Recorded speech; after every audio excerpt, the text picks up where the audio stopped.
Gerald Sutton didn't even look at her when he said it. He was standing in the middle of the Red Hollow train platform, one thumb hooked in his vest pocket, the other hand pressing a folded telegram against his chest like it was a deed to something valuable. Vivian Ashcroft had just stepped down from the passenger car, luggage at her feet, dust on her hem, 18 hours of rail travel sitting in her spine, and he looked right through her the way a man looks through a window he has no intention of opening. "I won't be needing you," he said, loud enough for the whole platform to hear.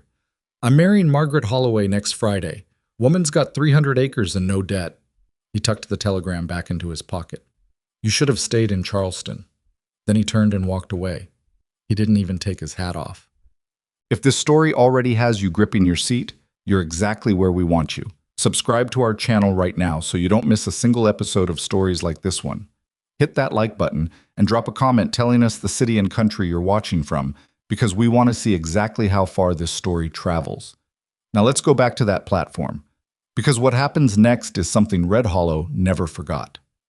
The train had pulled into Red Hollow at 2:30 on a Tuesday afternoon in late September of 1879, and the September air in Wyoming had that particular quality it gets toward the end of summer, warm in the sun, with a cold edge underneath that reminded you. Winter was already packing its bags somewhere north of the Bighorns. Vivian Ashcroft had been watching the landscape change for the last 4 hours through a window that hadn't been properly cleaned since sometime in the previous decade. She had pressed her fingertip against the glass once, just to test it, and pulled away a gray smear that she wiped on the underside of her seat where no one would see. She was not a woman who complained about small discomforts. She had learned in 24 years of living that small discomforts were the ones you could manage. It was the large, sudden ones that knocked you sideways. She had one trunk and one valise. The trunk held everything she owned that was worth keeping: 3 dresses, 2 practical, and 1 for occasions, her mother's sewing kit, a set of bone-handled hairbrushes, 6 months of Gerald Sutton's letters tied in a bundle with kitchen twine, and a small framed photograph of herself at 19 that she'd included in her first letter to him because his advertisement had specifically requested one. The valise held what she needed for the first few days: a change of clothes, her toiletries, the small leather purse containing $41 and some cents, which was what remained after purchasing her train ticket from Charleston. She had sold her furniture. She had given up her room at Mrs. Delaney's boarding house, where she had lived for 2 years after her mother died, and left behind nothing but the hairbrushes and a small debt to the apothecary. She had said goodbye to the 3 women she worked alongside at the dressmaker's shop on Calhoun Street: Clara, who cried; Mabel, who said nothing but pressed both her hands hard; and Josephine, who was practical and told her to keep some money separate from her main purse in case of emergencies. Vivian had thought that was wise advice. She had not thought she'd be needing it quite this soon. When the train slowed and the platform came into view, she had felt something she wasn't quite willing to call nervousness. More like a heightened awareness, the kind that sharpens everything slightly. She had smoothed her skirt. She had straightened her hat. She had picked up her valise and waited near the door while the train ground to its final stop. And when she stepped down onto the platform boards, she had been, for a moment, almost exactly what she'd hoped to be: composed, presentable, arriving. Then she saw Gerald Sutton's face. She knew it from the photograph he'd sent, a formal studio portrait, the kind men sat for when they wanted to look respectable. He was 43, he'd written, a cattle rancher with good land and solid prospects, a widower of 4 years who wanted a capable woman to share the work of building something lasting. He had written well. His letters were not poetic, but they were direct and they were specific, and Vivian had appreciated that. He'd described the ranch, the land, the town. He'd described himself without excessive flattery or false modesty. He had asked her, in his 3rd letter, whether she was the kind of woman who was frightened by hard work, and she had written back that she had never had the luxury of being frightened by it. He had written back, "Good. Neither have I." She had read that letter 4 times. Standing on the platform now, she registered several things in rapid succession. He was watching her come toward him. He was not smiling. His expression was not the expression of a man who was nervous about meeting a woman he'd corresponded with for 7 months. That expression she would have understood, would have even found endearing. This was something else. This was the expression of a man who had already made a decision and was simply waiting to deliver it. She was still 5 steps away when he spoke. I won't be needing you. The words landed flat and hard, the way a rock lands when you drop it from height. Not thrown, dropped, deliberate. I beg your pardon? She said it quietly. She was not sure she had heard correctly. She needed him to say it again so she could be certain she was not misunderstanding something. He said it again. The part about Margaret Holloway, the 300 acres, the Friday wedding, the telegram against his chest. And then the part that hit harder than any of it. You should have stayed in Charleston. And then he walked away. For a moment, 3, maybe 4 seconds, Vivian stood completely still. The valise was in her right hand. The platform boards were uneven under her feet. Somewhere behind her, a child was asking his mother something about the locomotive, and the mother was shushing him. She was aware that people were looking at her. She could feel it the way you feel heat from a stove. Not touching her yet, but present, radiating. She did not cry. She wanted to be clear about that. Even just to herself, she did not cry. What she did was set her valise down on the platform very carefully, as though it contained something fragile. She straightened her spine, already straight, but she straightened it further. She looked at the direction Gerald Sutton had gone, which was toward the far end of the platform where a buckboard and a gray horse were waiting, and she watched him climb up onto the seat without looking back. She breathed once, slowly, through her nose. Then she looked around the platform. There were perhaps 20 people in her immediate vicinity. Some had stopped moving. A woman near the station door had her hand at her throat. 2 men by the freight cart had their heads together, talking low. A boy of about 12 was staring at her with the open, unself-conscious curiosity that only children are capable of, and beside him an older man had his hat in his hands and was looking at the ground, which she somehow found more difficult to bear than the staring. She heard someone nearby say, not bothering to keep it quiet, "That's the mail-order bride he sent for." And someone else, a woman's voice, lower but still audible. What's she going to do now? That was the question. Vivian Ashcroft was standing on a train platform in a town she had never been to, with $41 and some cents, a trunk of belongings, and nowhere to go. The train would not make a return run to the east until Thursday morning. She had 2 nights to figure out something. She picked up her valise. She was going to need to find the hotel and see what a room cost, and then she was going to need to sit down somewhere quiet and think clearly, and she was going to need to do both of those things without letting the people on this platform see anything on her face beyond composed dignity, because the moment she showed them anything else, the whispers would change character entirely, and she did not have the energy to manage that right now. She had taken 3 steps toward what she assumed was the main street when she heard boots on the platform boards behind her, moving at a different pace than the general movement around her. Deliberate, unhurried, but direct. She did not turn around immediately. She waited until she heard them stop, close, and to her left. "Ma'am." She turned. He was tall, not in the exaggerated way of men who want you to notice their height, but in the straightforward way of someone who simply was. Lean, weathered in the face the way men get when they spend most of their lives outdoors, with dark eyes that were looking at her directly without the prying quality that most people's stares had carried in the last few minutes. He was wearing a work coat that had seen considerable use and a hat that had seen more. He had his hands at his sides, not in his pockets, not on his belt. "Rowan Calloway," he said. "I run the Calloway Ranch, about 4 miles northeast." He didn't extend his hand, which she noted, not rudeness, she thought, but a reading of the situation. He wasn't sure what she needed right now. "I want you to know that what just happened was not decent, and I'm sorry you were treated that way." Vivian looked at him for a moment. "Did you know him well?" she asked. "Sutton." "Well enough." Something moved in his expression, not quite contempt, more like long familiarity with a specific kind of disappointment. "Well enough to not be surprised, which I am sorry for also." She looked away, back toward the street. "Thank you, Mr. Calloway. That's kind." "There's a widow, Mrs. Fenwick, runs the boarding house on the east end of Crane Street. She's fair with her rates and she doesn't ask unnecessary questions."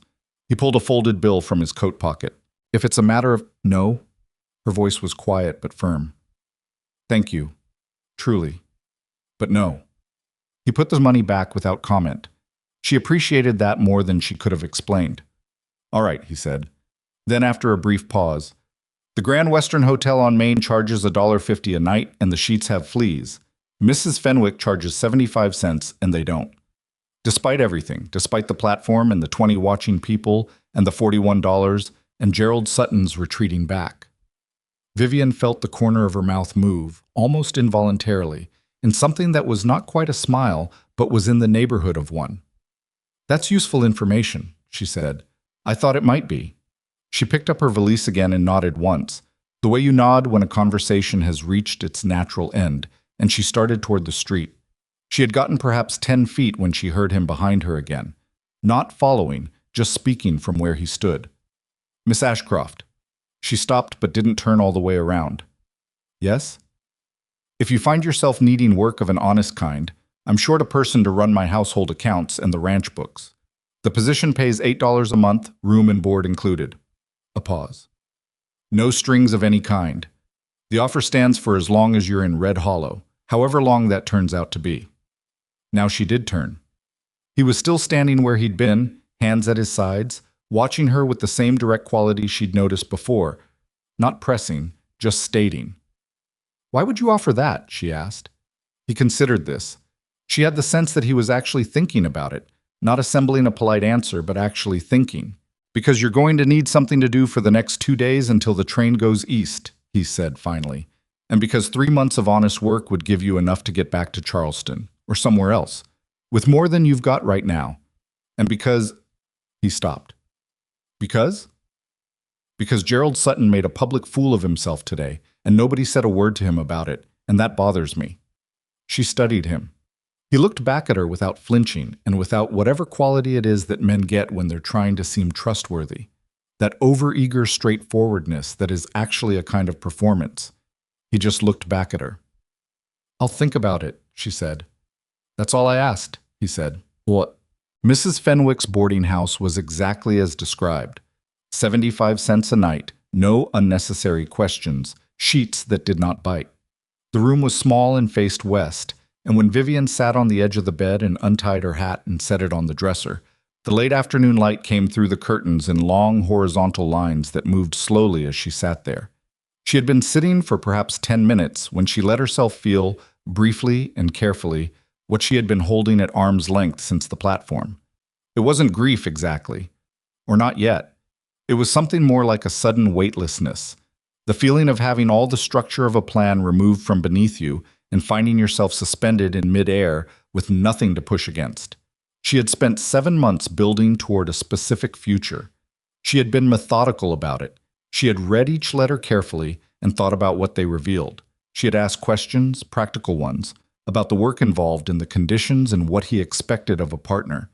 She had assembled a reasonable picture of a reasonable life, and she had moved toward it as deliberately as she knew how.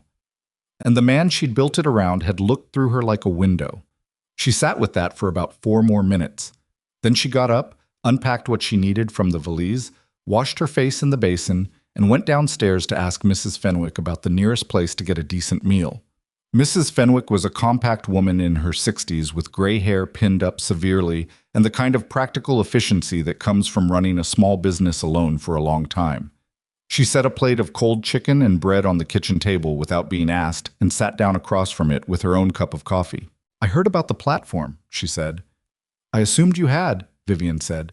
"Gerald Sutton is not a well-liked man in this town."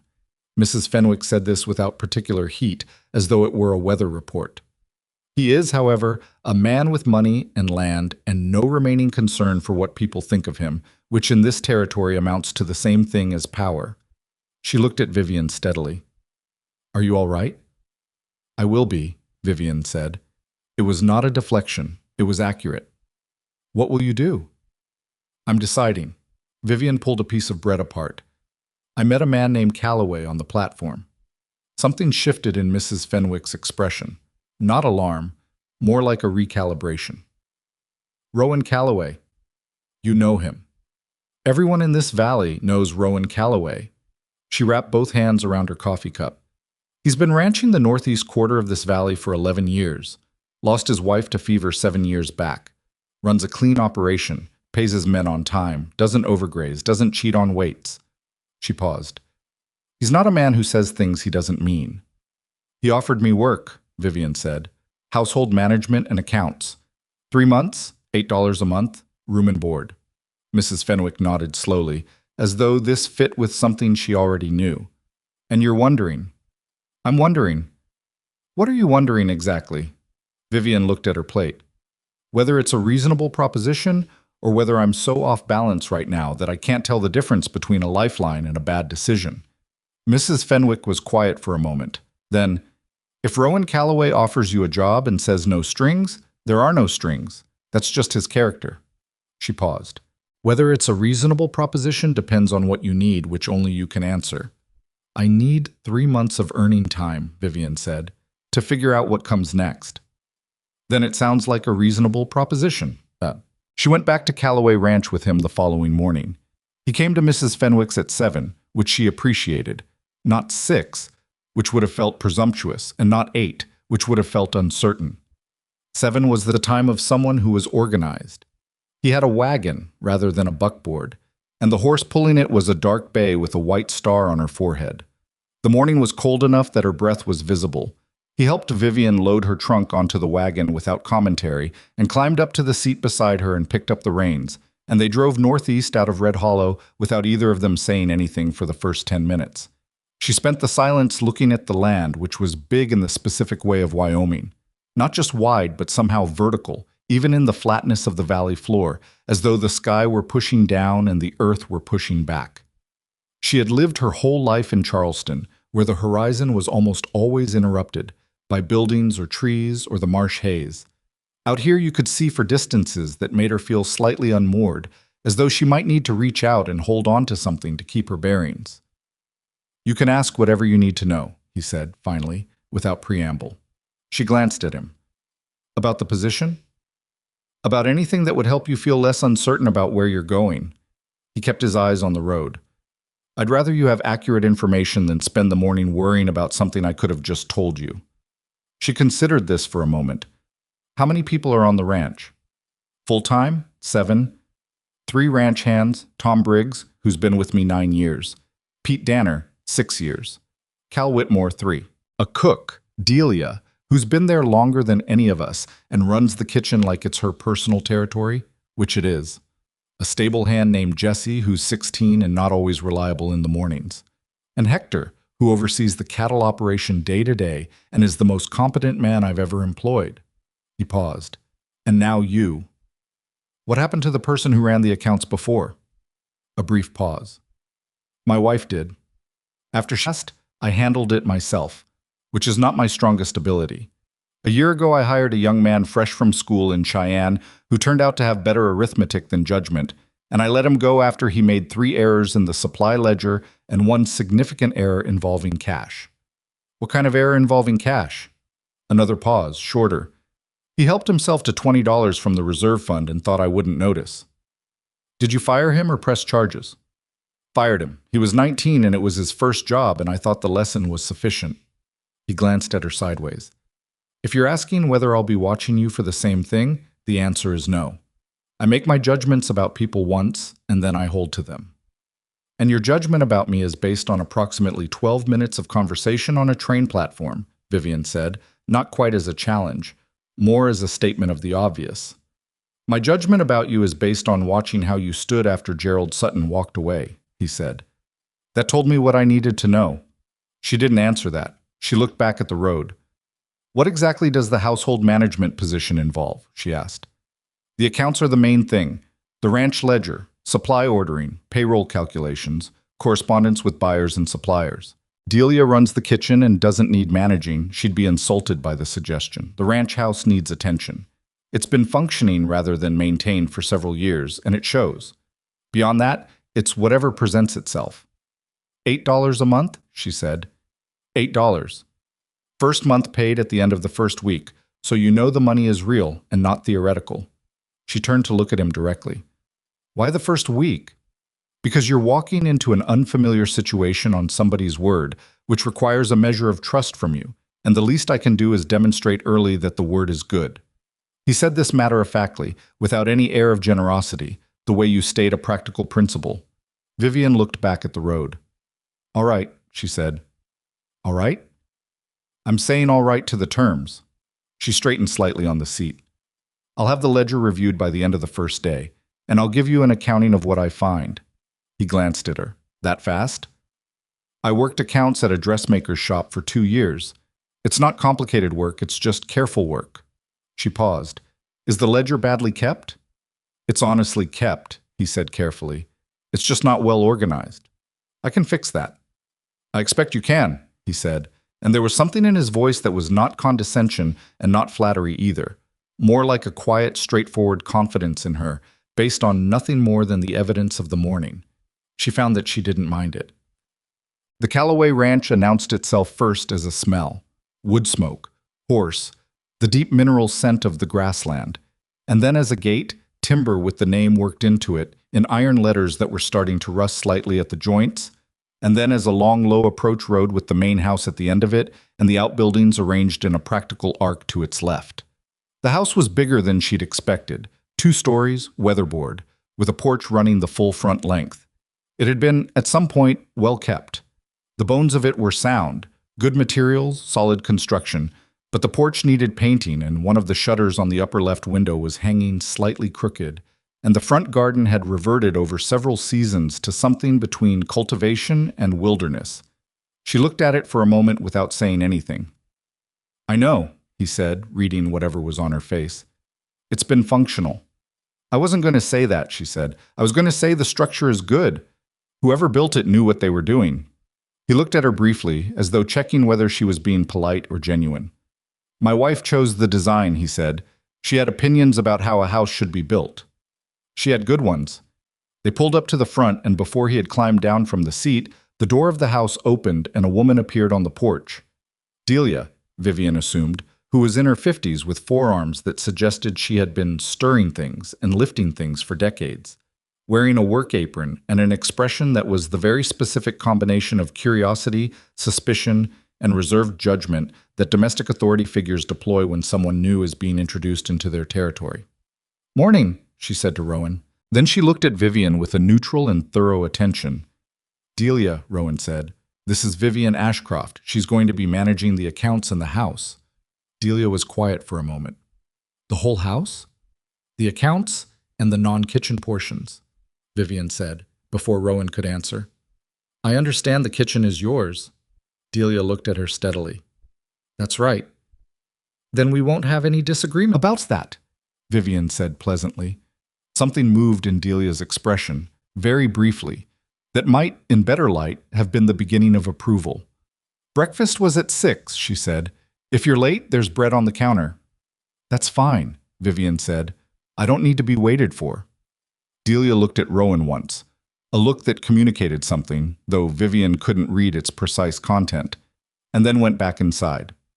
Rowan helped her down from the wagon seat, which was unnecessary, but she didn't object to it, and carried her trunk to the front door. Your room is the second door on the left upstairs, he said. The lock on it works. There's a key on the dresser. She noticed that he had said this without being asked. She noticed also that he let her carry her valise herself. Inside, the house confirmed what the exterior had suggested. Sound bones, years of maintenance that had been reduced to necessity. The furniture was good quality and worn to comfort. The floors were clean but unpolished. The walls had pictures that she thought had probably been arranged by his wife and not touched since. A landscape, a small oil painting of what looked like a coastal scene somewhere far from Wyoming, a framed photograph of a couple in formal clothing whom she guessed were his parents. The account ledger was on the desk in the small room off the front hallway that served as an office. He showed her to it without preamble and left her to it, which she also appreciated. She sat down at the desk and opened the ledger. He had been right, honestly kept, poorly organized. The numbers were accurate. She could tell within a few minutes that whoever had been maintaining it had not been fabricating, but they were entered in whatever order they'd been thought of rather than any systematic structure. Supply costs mixed in with payroll, mixed in with the records of cattle sales. No monthly summaries, no forward projections. She flipped to the most recent entries and noted the last date, 6 weeks prior. 6 weeks of transactions were unrecorded. She found a blank sheet of paper in the desk drawer and began making notes. 3 hours later, when Rowan appeared in the doorway with a cup of coffee, She had organized the last 2 years of records into a summary and identified 4 categories of expenditure that were costing more than they needed to because no one had been tracking supplier pricing comparisons. She told him this. He leaned against the doorframe and listened, both hands around his own cup. How much more? Roughly $40 a year on dry goods alone, if you switch suppliers or negotiate better terms with your current ones. She turned the summary toward him. You're also being charged storage fees at the Hartley warehouse that you wouldn't need to pay if you adjusted your ordering schedule by about 2 weeks forward. That's another $18 annually. He looked at the summary for a moment, then at her. You did that in 3 hours. It's not complicated, she said again. It's just careful. He was quiet for a moment. Then, I said the first month's pay would come at the end of the first week. Yes. I'm adjusting that to the end of today. She looked at him. He was still looking at the summary, not at her. That's not necessary, she said. No, he agreed. It's not necessary. I'm doing it anyway. He set the coffee cup on the edge of the desk, in reach of her but not placed with any intention beyond practicality, and pushed off the doorframe. Delia does lunch at noon, she'll call. He left. Vivian looked at the coffee cup for a moment, then at the ledger, then out the small window of the office that looked north across the grassland. The sky was very blue. The grass moved in a wind she couldn't hear from inside. She pulled the ledger back toward her and kept working. Also, by the end of the first week, she had reorganized the accounts entirely, identified 12 separate areas of potential savings, drafted 2 letters to suppliers requesting pricing reviews, and created a forward schedule for the next 6 months of supply orders that would eliminate the storage fees. She had also repaired the broken shutter herself, using a toolbox she found in the barn and instructions from Jessie the stable hand, who was 16 and not always reliable in the mornings, but turned out to know a great deal about basic carpentry. Where'd you learn to use a screwdriver? Jessie asked, watching her work from the porch railing. My mother's boarding house needed constant maintenance and she couldn't afford to hire it done, she said, making the adjustment and testing the hinge. Your mother ran a boarding house? She ran one until she got sick, and then I ran it until she died, and then the owner sold the building. She checked the shutter's swing. It was level now. Hand me the smaller screwdriver.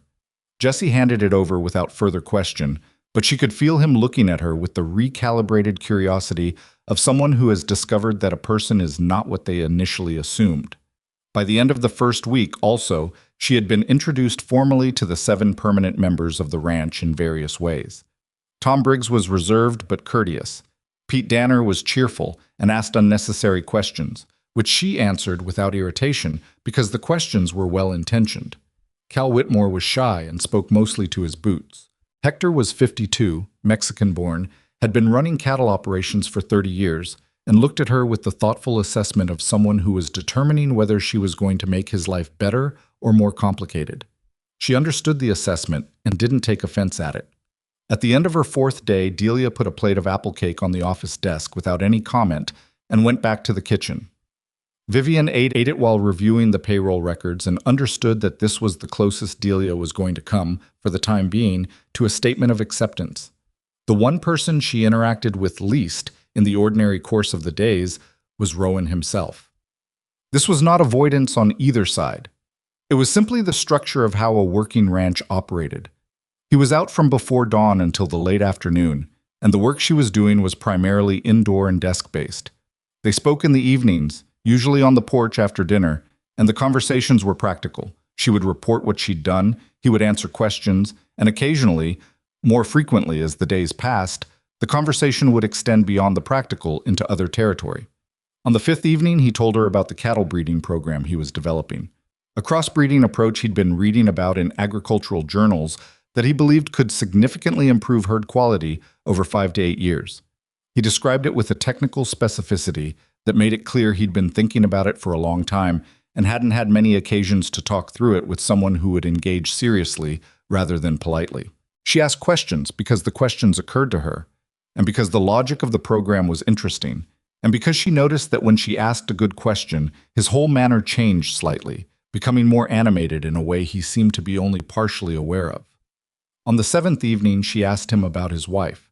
She did this carefully because she was aware it was territory that required care, but also directly, because she thought he would prefer directness to the kind of delicate avoidance that would have made it strange. He was quiet for a moment, looking out across the dark yard where the grass moved in the night wind. Her name was Clara, he said. She was 29 when she died.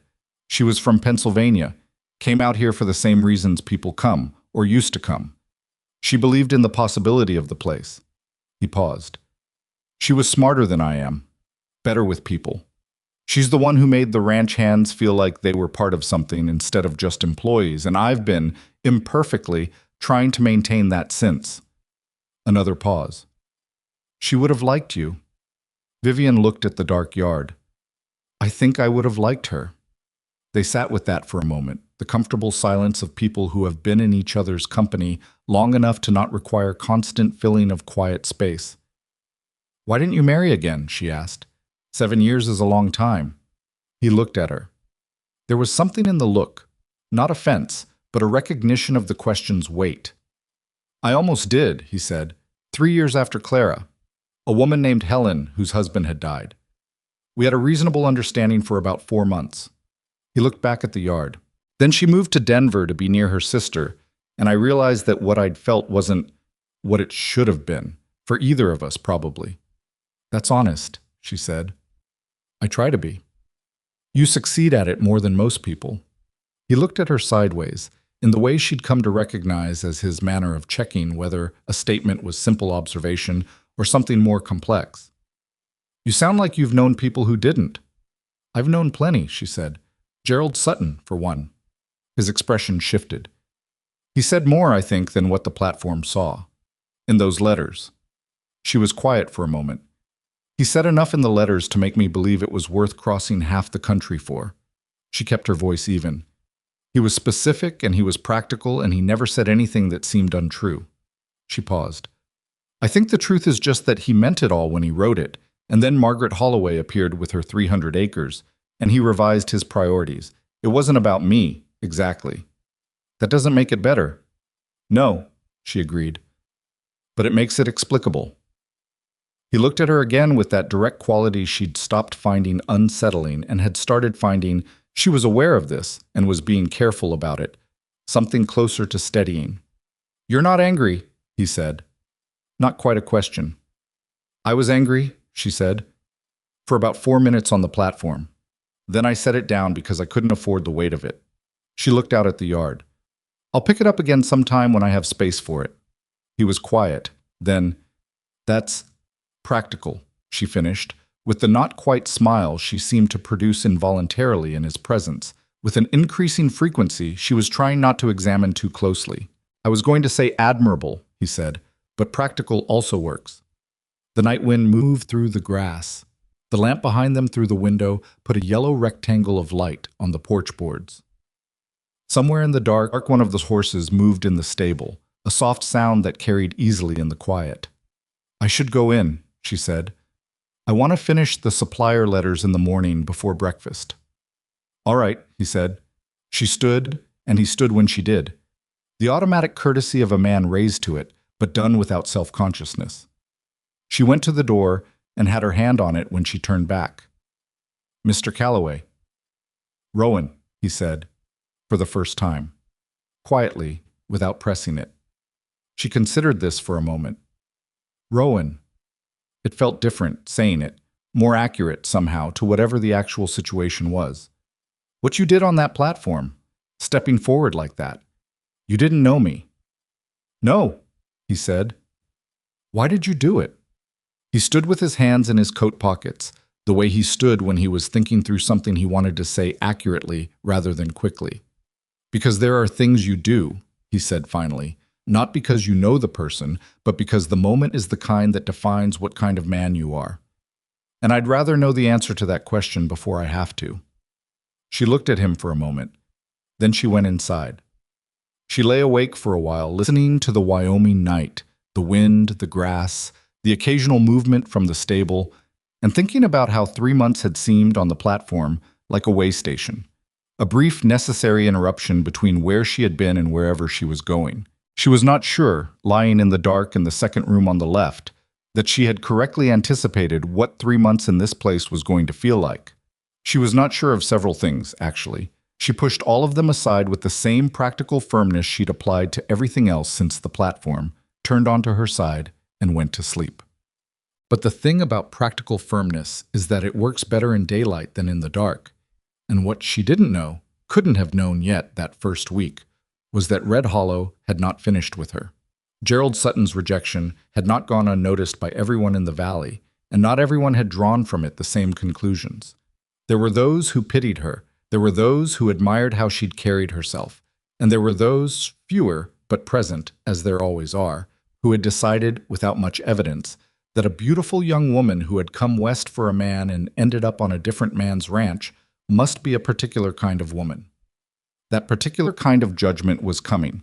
She would find this out on a Thursday morning, 11 days after she arrived, when she rode into Red Hollow to meet with the dry goods supplier and ran into Margaret Holloway outside the mercantile.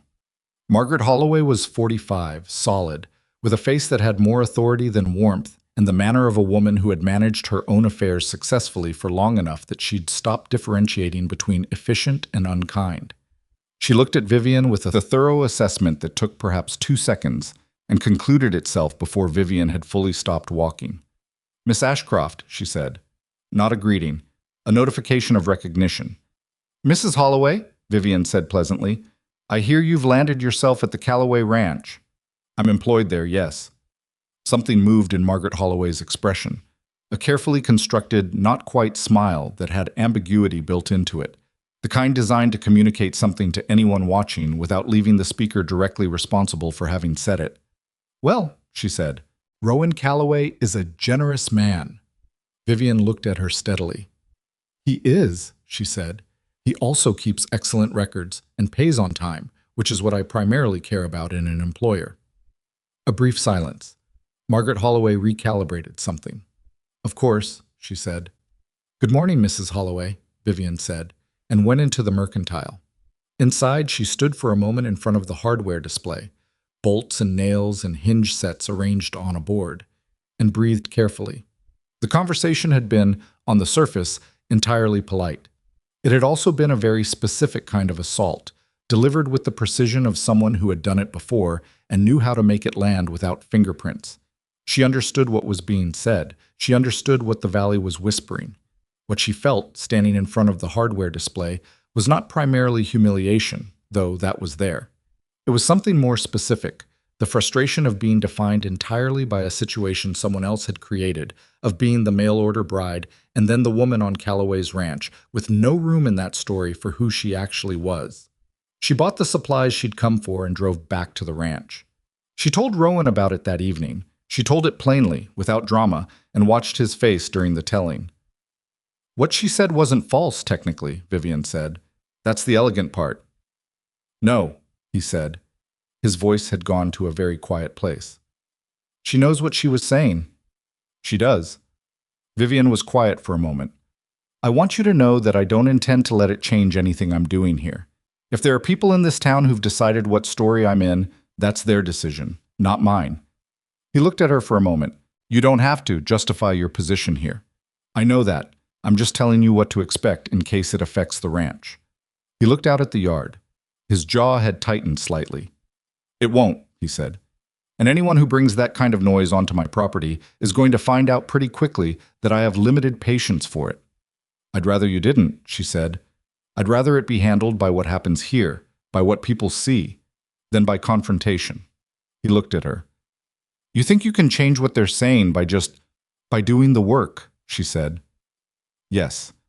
I think that's the only way to change it permanently. Confrontation changes it for a day." He was quiet for a long moment. Then, slowly, he nodded. "All right," he said. "Your call." "It is," she agreed, "though I appreciate that you wanted to." He looked slightly away. "Don't make a thing of it," he said. She didn't, but she noted it. 3 weeks in, she had become, in the ordinary daily life of the Callaway Ranch, less like someone passing through and more like someone who was where they were supposed to be. The ledger was current and organized. The supplier costs were coming down. Delia had progressed to occasionally asking her opinion on supply quantities, which was the equivalent, coming from Delia, of a declaration of deep personal regard. Hector had stopped looking at her with that quiet assessment and started looking at her the way he looked at things that were working properly, with a settled, comfortable attention. Jesse had taught her to identify 3 different types of grass by feel and was working on a 4th. Tom Briggs had said, unprompted, one afternoon, that she'd found the error in the East Fence materials order that had been making the numbers come out wrong for 2 seasons, and said it in a way that was clearly meant as a compliment, even though it came out sounding like a report. She realized on a Tuesday afternoon while reorganizing the upstairs linen closet, not miserable. She was, in fact, carefully, tentatively, in the way of someone who has learned to hold good things gently rather than grip them, something closer to the opposite. She was also, if she was being honest with herself in the way she tried to be, beginning to notice things about Rowan Calloway that had nothing to do with whether he was a reliable employer. She noticed that he had a specific way of listening, fully present, not waiting for his turn to speak, actually processing what was being said to him, that she had encountered in perhaps 5 people in her life. She noticed that when something went wrong on the ranch, a calf lost, a fence section down, a supplier who shorted an order, he dealt with the problem first and showed the frustration later and briefly, like a controlled burn. She noticed that he remembered things she had mentioned once in passing and referred back to them later in ways that made it clear he had actually been listening. She noticed that in the evening, sitting on the porch, the stretch of time before she said I should go in was getting longer. She knew what this was. She was not naive about it. She was also aware that she had arrived in Red Hollow under the worst possible set of circumstances for trusting her own judgment about men. She had thought Gerald Sutton's letters told her something true about him. She had been wrong. The rational response to that was not to immediately apply new trust to the next man she encountered, however different he appeared. She told herself this on the Tuesday afternoon with the linen closet. She told herself it was sensible and accurate. She was right, of course. She was also aware, sitting with the fresh stacked linens and the autumn light coming through the upstairs window, that being right about something and being governed by it were 2 different propositions entirely, and that the 3 months were only half over, and that she was no longer entirely sure what happened at the end of them. The linen closet conversation she'd had with herself on that Tuesday afternoon turned out to be the kind of private resolution that reality has no particular obligation to respect. What happened on Wednesday made that clear. She had ridden into Red Hollow again, alone this time, to drop off the revised supplier letters at the post office and collect a package of account ledger books she'd ordered through the mercantile. It was early enough that the main street was still in the process of waking up. The bakery open, the post office just unlocking its door, the saloon still shuttered. She tied the horse at the post office rail and went inside and conducted her business with the postmaster, a quiet man named Albright, who handled transactions with the focused economy of someone who believed conversation was an inefficient use of official time. She came back out and was untying the horse when she heard Gerald Sutton's voice. He was across the street, in front of the land office, talking to 2 other men she didn't recognize. He hadn't noticed her yet. He was doing the talking and they were doing the listening, and the quality of the listening, slightly deferential, slightly cautious, told her something about how Sutton operated in this town. He was a man people were careful around, not because they liked him, because it was prudent. She had the horse untied and was preparing to mount when he turned and saw her. The silence that crossed the street between them lasted perhaps 2 seconds. Then he said something to the men beside him, low, and both of them looked at her, and one of them said something back that made Sutton smile. It was not a pleasant smile. She mounted the horse, turned it, and rode back toward the ranch without hurrying. She did not look back across the street. She kept her hands steady on the reins and her spine straight and her expression arranged in the neutral way she had been arranging it since the platform. But her hands, once she was past the edge of town and the street noise fell away, were slightly less steady than she would have preferred. She had told Rowan she didn't want confrontation. She had told herself the work would answer the whispers. She believed both of those things. She still believed them. She also believed, riding north through the grassland with the morning wind coming off the hills, that Gerald Sutton was not a man who would simply become an object of quiet embarrassment and leave it at that. Men like that, men who projected authority and had money and no remaining concern for others' opinions, didn't absorb quiet judgment without eventually responding to it. He had already lost something on that platform, not just the practical advantage he'd sought by rejecting her, but the public dignity of the whole transaction, because Rowan Calloway's 5 words had reframed the story. She leaves this town with me. That was what people remembered, not Sutton's rejection, Rowan's response to it. That was the kind of thing a man like Sutton did not forget. She did not tell Rowan about seeing him on the street. There was nothing to report. Nothing had happened, technically, and she didn't want to produce concern where none was yet warranted. She filed it in the same practical place she filed most things that needed watching but not yet acting on, and went back to the accounts. 2 days later, Hector came in from the southern pasture and found her in the office and stood in the doorway with his hat in both hands, which was how Hector communicated that something required attention, but he wasn't sure how to begin. "What is it?" she asked, without looking up from the ledger. "Might be nothing," he said. "Tell me the nothing and I'll agree with you or not." He turned his hat once. "Pete rode the fence line on the southwest quarter this morning. 3 sections are down. The wire's not broken from weather or age, it's cut." She set her pen down and looked at him. "Cut. Clean. Both sides of each post." He looked at the hat. "That's cattle grazing land on the other side of that fence. We've got 30 head of breeding stock in that pasture." She was quiet for a moment. "Where's Rowan?" "North quarter with Tom. I sent Cal to ride back for him." "How long since Pete found the fence?" "About an hour." She stood up. "Has anyone moved the cattle?" "Pete's holding them back from the gap, but he's one man." She went to the door. "Get Jesse to help Pete. I'll have Rowan back in 20 minutes. She stopped. "Actually, can you fix the fence yourself with what we have in the barn?" "Given time." "Then start on one section. When Rowan and Tom get back, they can help with the others." She looked at him directly. "Do you know whose cattle are on the other side?" Hector's expression was controlled, but she could read the thing underneath it. "The grazing land on the southwest border belongs to the Sutton Range." She absorbed this without reaction. "All right," she said. "Start on the fence."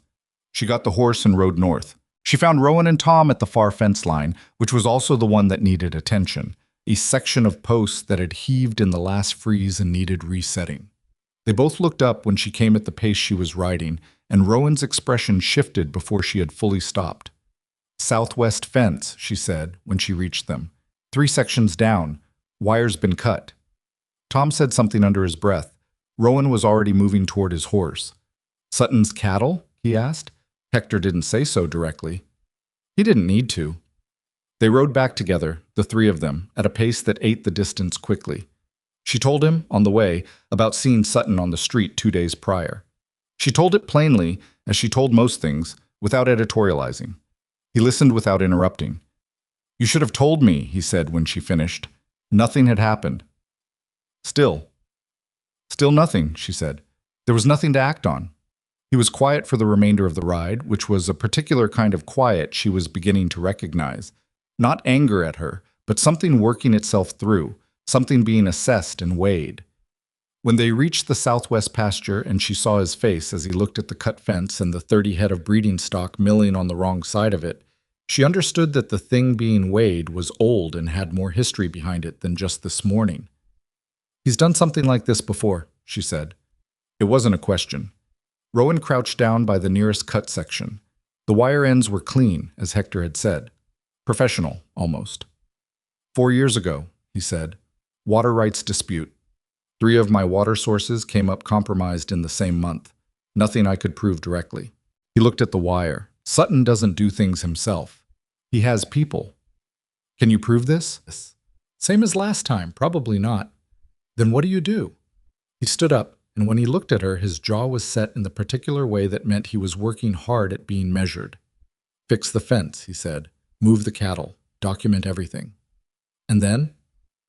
Wait for him to make a mistake I can prove. She looked at him steadily. How long have you been waiting? He met her eyes. 4 years. She turned and looked at the cut wire, the milling cattle, the grassland beyond. Then she turned back. I want to see your property deed records, she said, and any documentation you have of the water rights dispute. All of it. He looked at her. Why?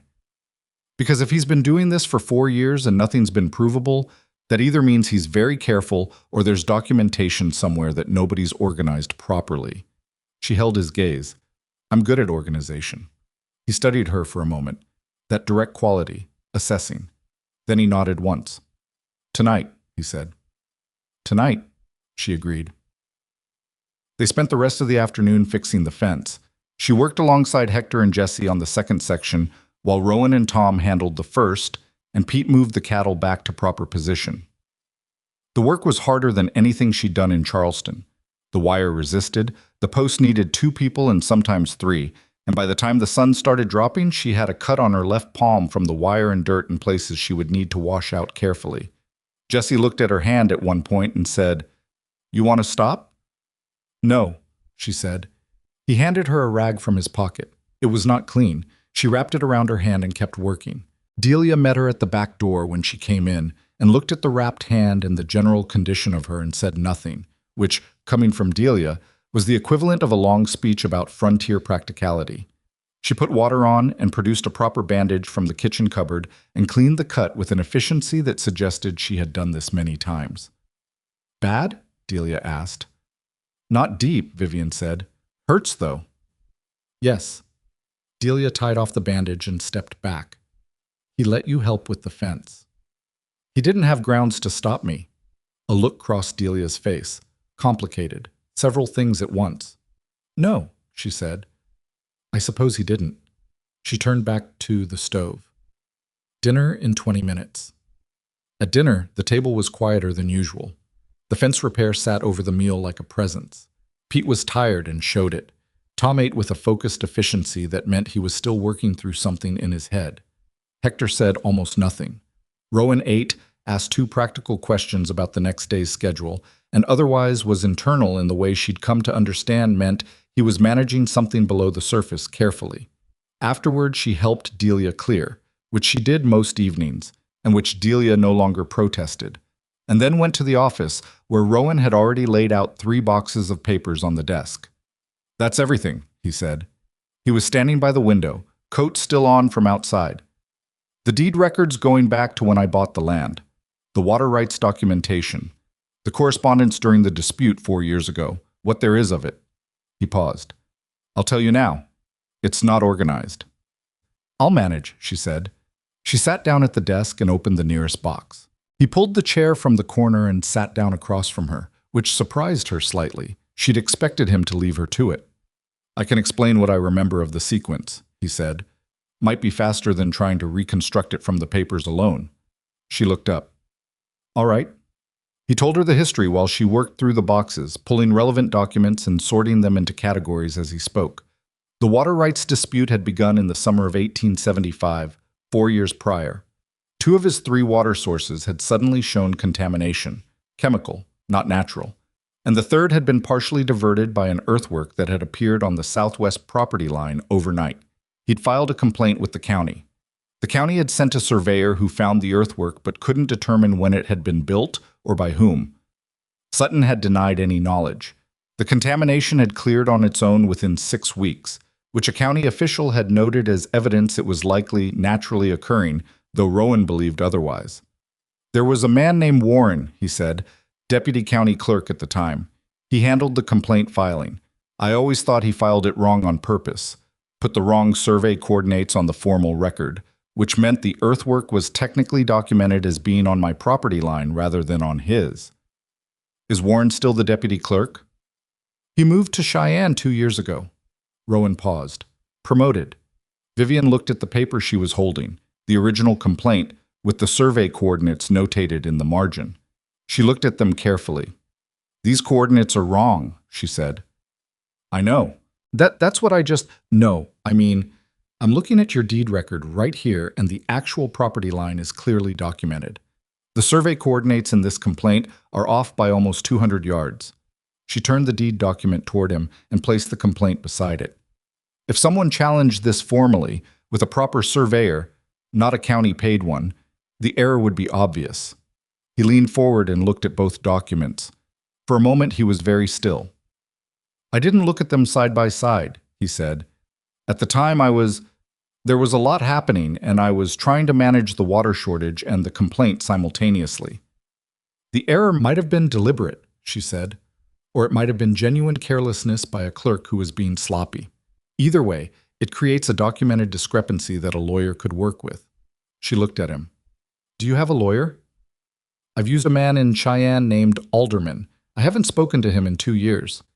You should write to him. Tomorrow. She paused. And you should have someone document tonight's fence damage in writing. Dates, description, a sketch of each cut section. All three of us who saw it, separate statements.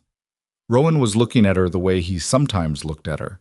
That focused, full attention quality, but with something additional in it tonight that she couldn't precisely name.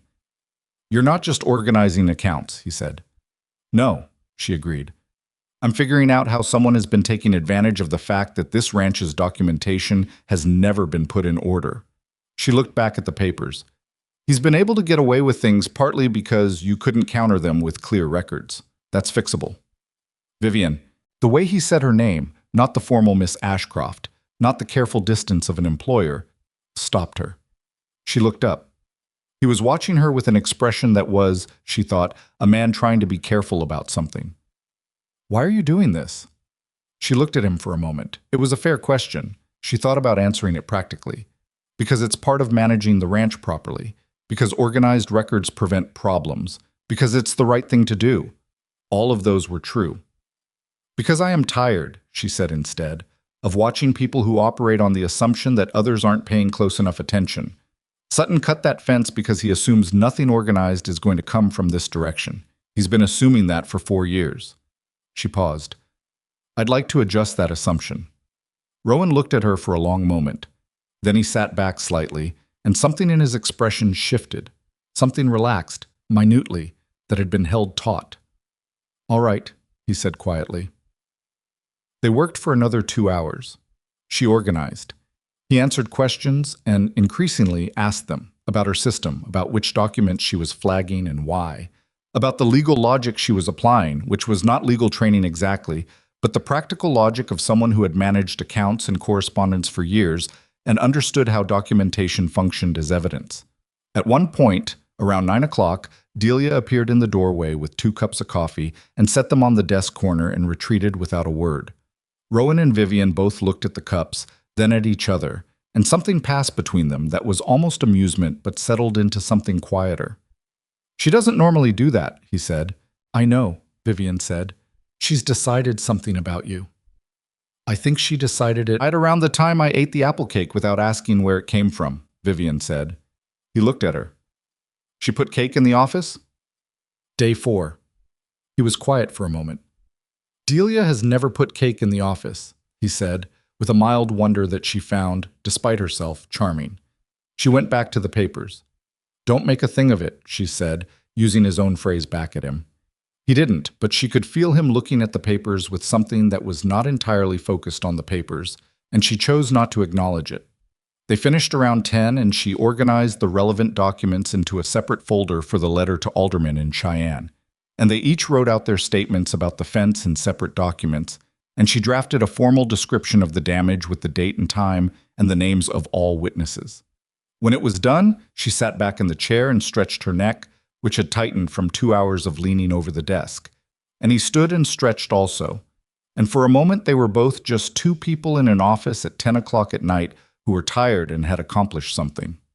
That was useful, he said, more useful than 4 years of waiting. You didn't have the right tools 4 years ago, she said. You do now, or you will, when Alderman writes back. He nodded slowly. Then, your hand. She looked at the bandaged cut. It's fine. Delia look at it? Yes. Then it's fine, he said, accepting this as verification. She stood and gathered her lamp. At the door she paused, because she had something to say, and she thought it was better said than not. Rowan, what happened today? What Sutton did. I know it's not about me. The fence and the history with the water rights. That's all about this land and this ranch and what you've built here. She looked at him.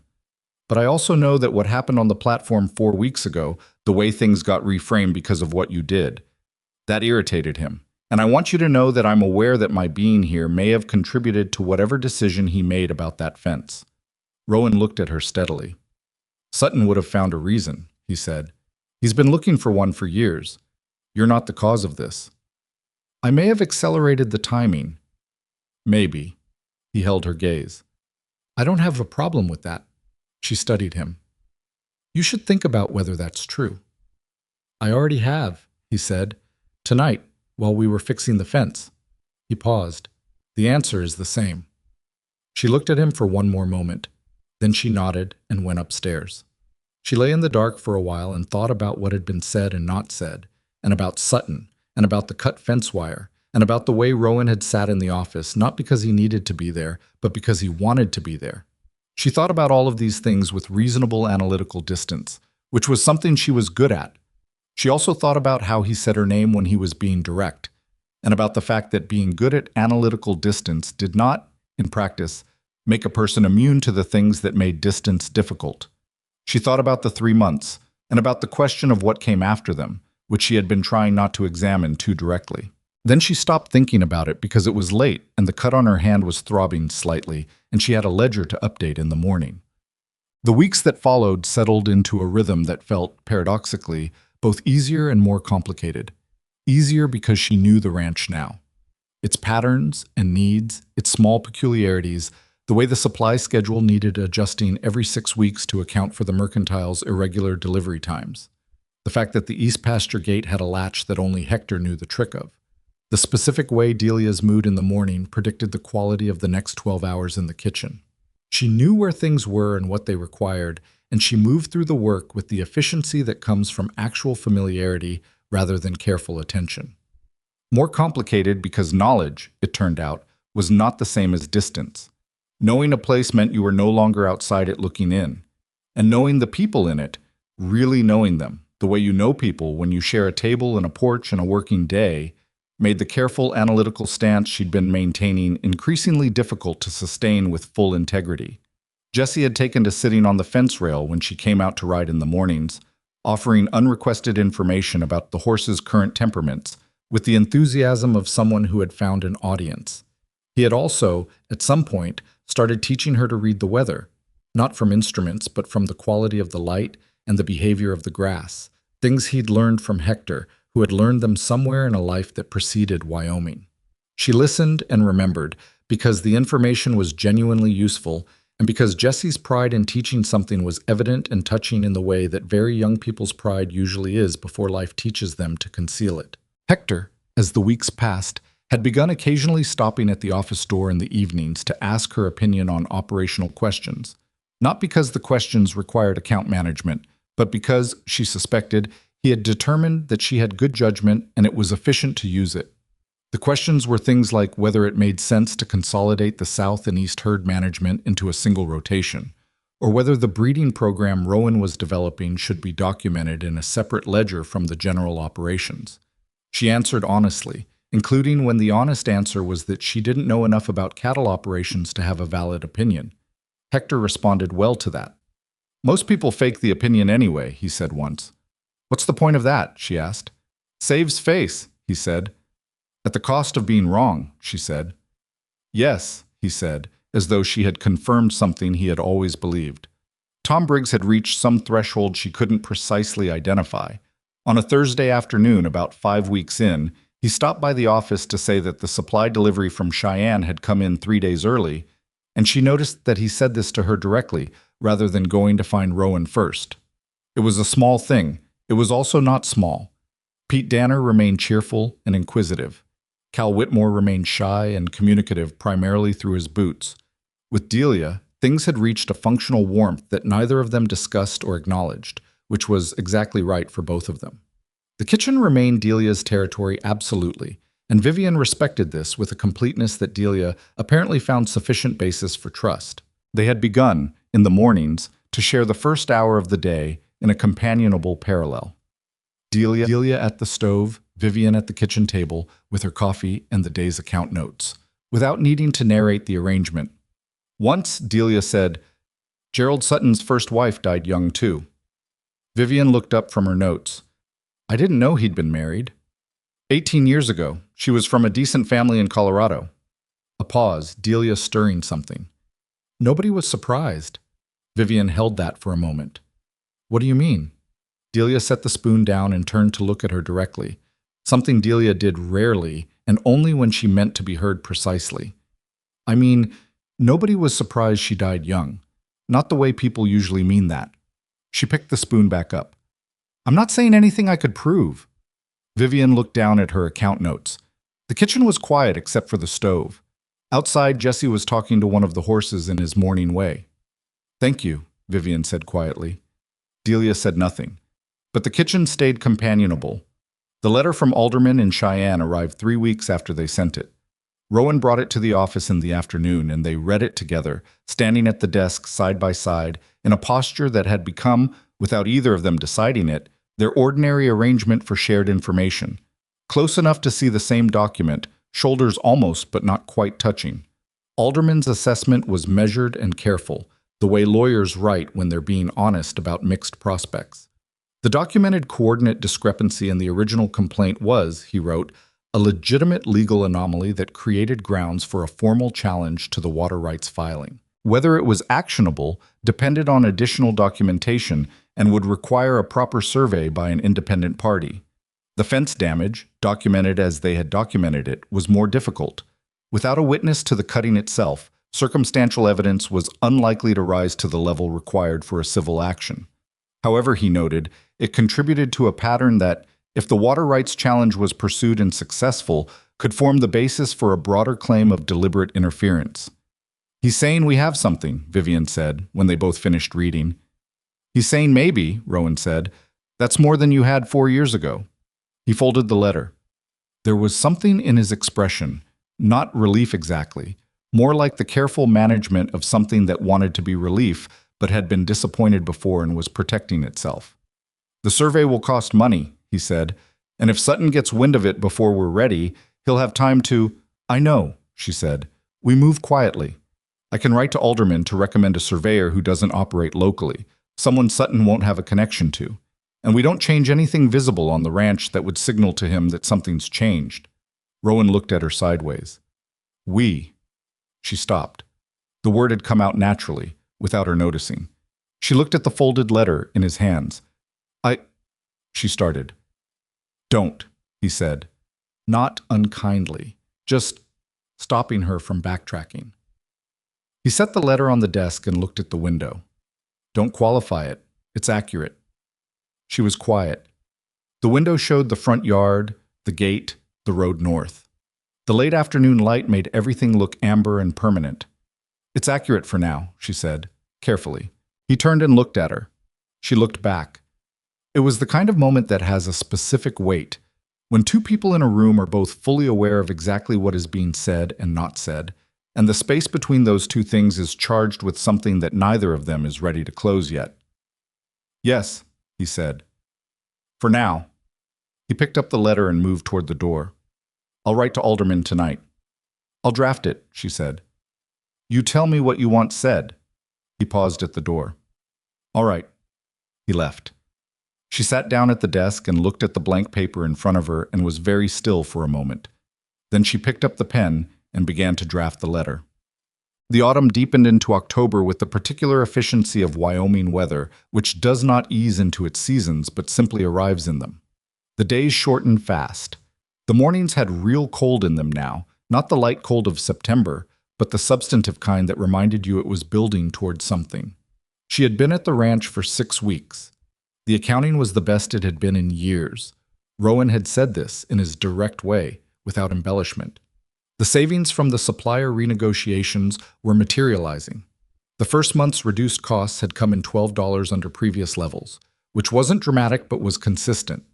She had created a forward budget for the winter months that Hector had reviewed and made 2 corrections to, both of which she incorporated without friction. She was, by any practical measure, doing the job well. She was also, by any honest measure, no longer operating from the detached efficiency of someone with a 3-month arrangement and a future elsewhere. She knew this, and she had not resolved it.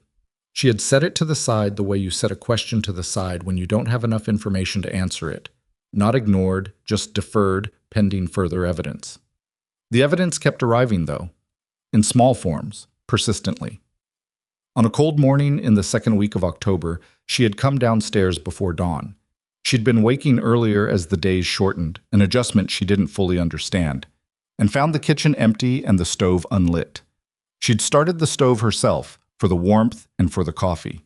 She was standing at the window with her cup when she heard boots on the porch. Rowan came in from the dark, bringing the cold with him, stopped when he saw the lit stove and the cup in her hand, and said nothing for a moment. "Couldn't sleep," she said. "Same," he said. He took off his coat and hat and hung them on the peg by the door, and came to the stove and poured himself a cup from the pot she'd already made, and then he stood on the other side of the kitchen from her, both of them with their cups, the pre-dawn quiet around them. "Bad dream?" she asked. "Not a dream," he said. "Just things that pull at you when it's dark." "What kind of things?" He looked at her. In the lamplight, his face was open in the way it rarely was in the daylight hours. Less guarded, or guarded differently, the way people are at 5 in the morning when the usual social architecture hasn't assembled itself yet. "The water rights case," he said. "Whether it's the right move or whether it provokes him into something worse." A pause. "The breeding program, and whether the financing will hold through 2 hard winters if they come back to back." Another pause. "Whether I've been running this place in the right direction or just in the direction I know." She listened. He was not asking for answers. She understood that. He was saying what was in his head because 5 in the morning and 2 people in a lit stove was the kind of moment when things came out.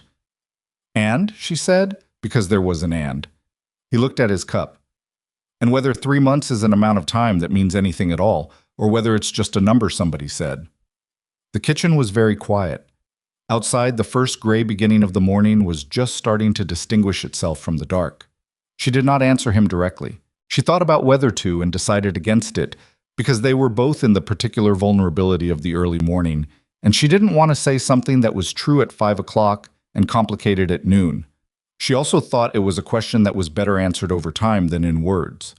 "The water rights case is the right move," she said. "The breeding program financing will hold if you adjust the winter feed contract the way I suggested last week. And the direction you know is the right direction because I can see the results of it in every person on this ranch." She looked at him. "Those are the answerable ones." He looked at her. Something in his expression moved. "And the 4th one?" he said. "I'm still working on that," she said. He nodded slowly, as though this were a reasonable answer, which, she thought, it probably was. He finished his coffee and set the cup down and put his coat back on. "I'm going to check the south fence before Hector gets up," he said, "since I'm already awake." "Be careful in the dark," she said. "Always am," he said. He went out. She stood at the window with her cup and watched the gray morning come in across the yard, and thought about what she'd said and what she hadn't, and about the third question she'd answered last. The direction you know is the right direction. And about the fact that she'd meant it not as comfort, but as observation, which was different and more serious.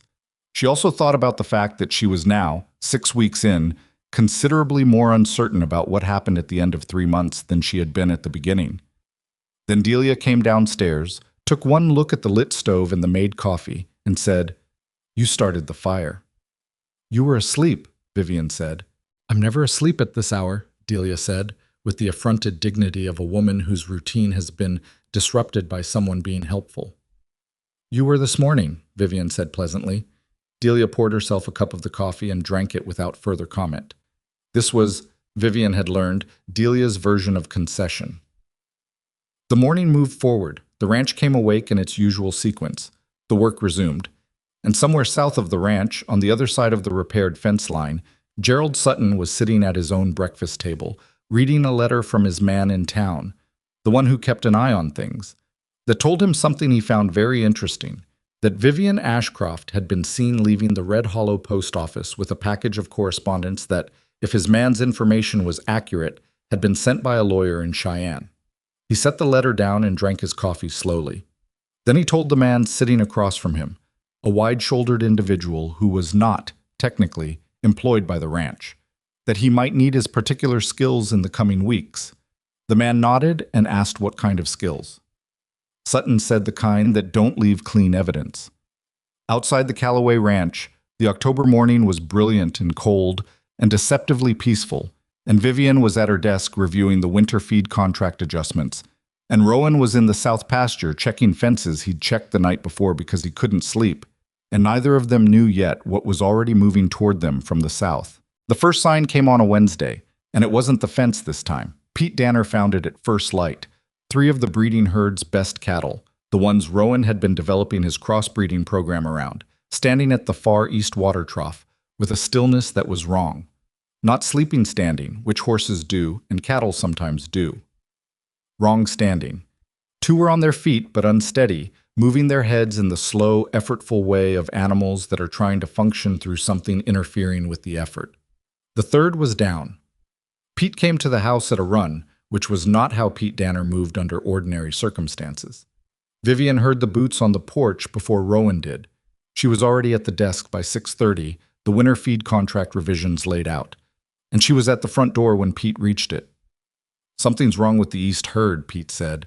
His face was doing the particular thing faces do when the speaker is trying to be calm, and the information is not calm. Three head. Aldridge, the big roan, he's down. She went to the stairs.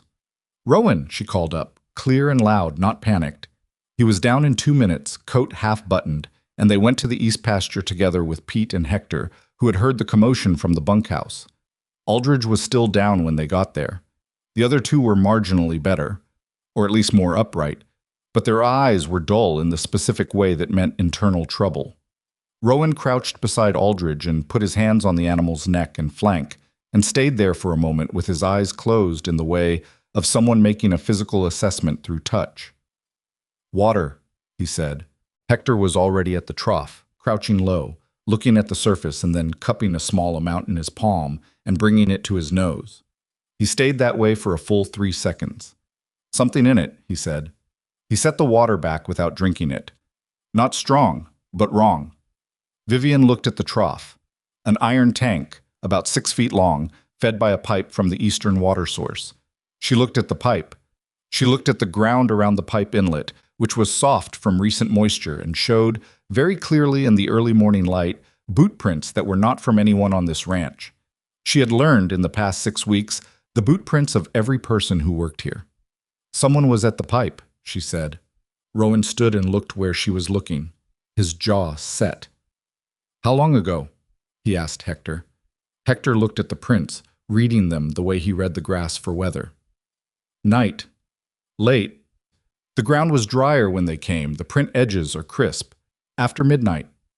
"Can Aldridge be moved?" Vivian asked. "Carefully," Rowan said, "and slowly." He looked at Pete.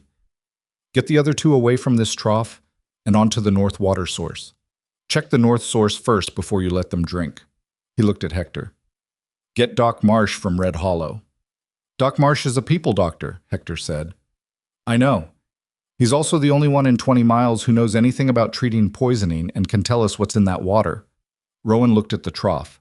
"Bring a sample bottle from the kitchen." Vivian was already turning back toward the house.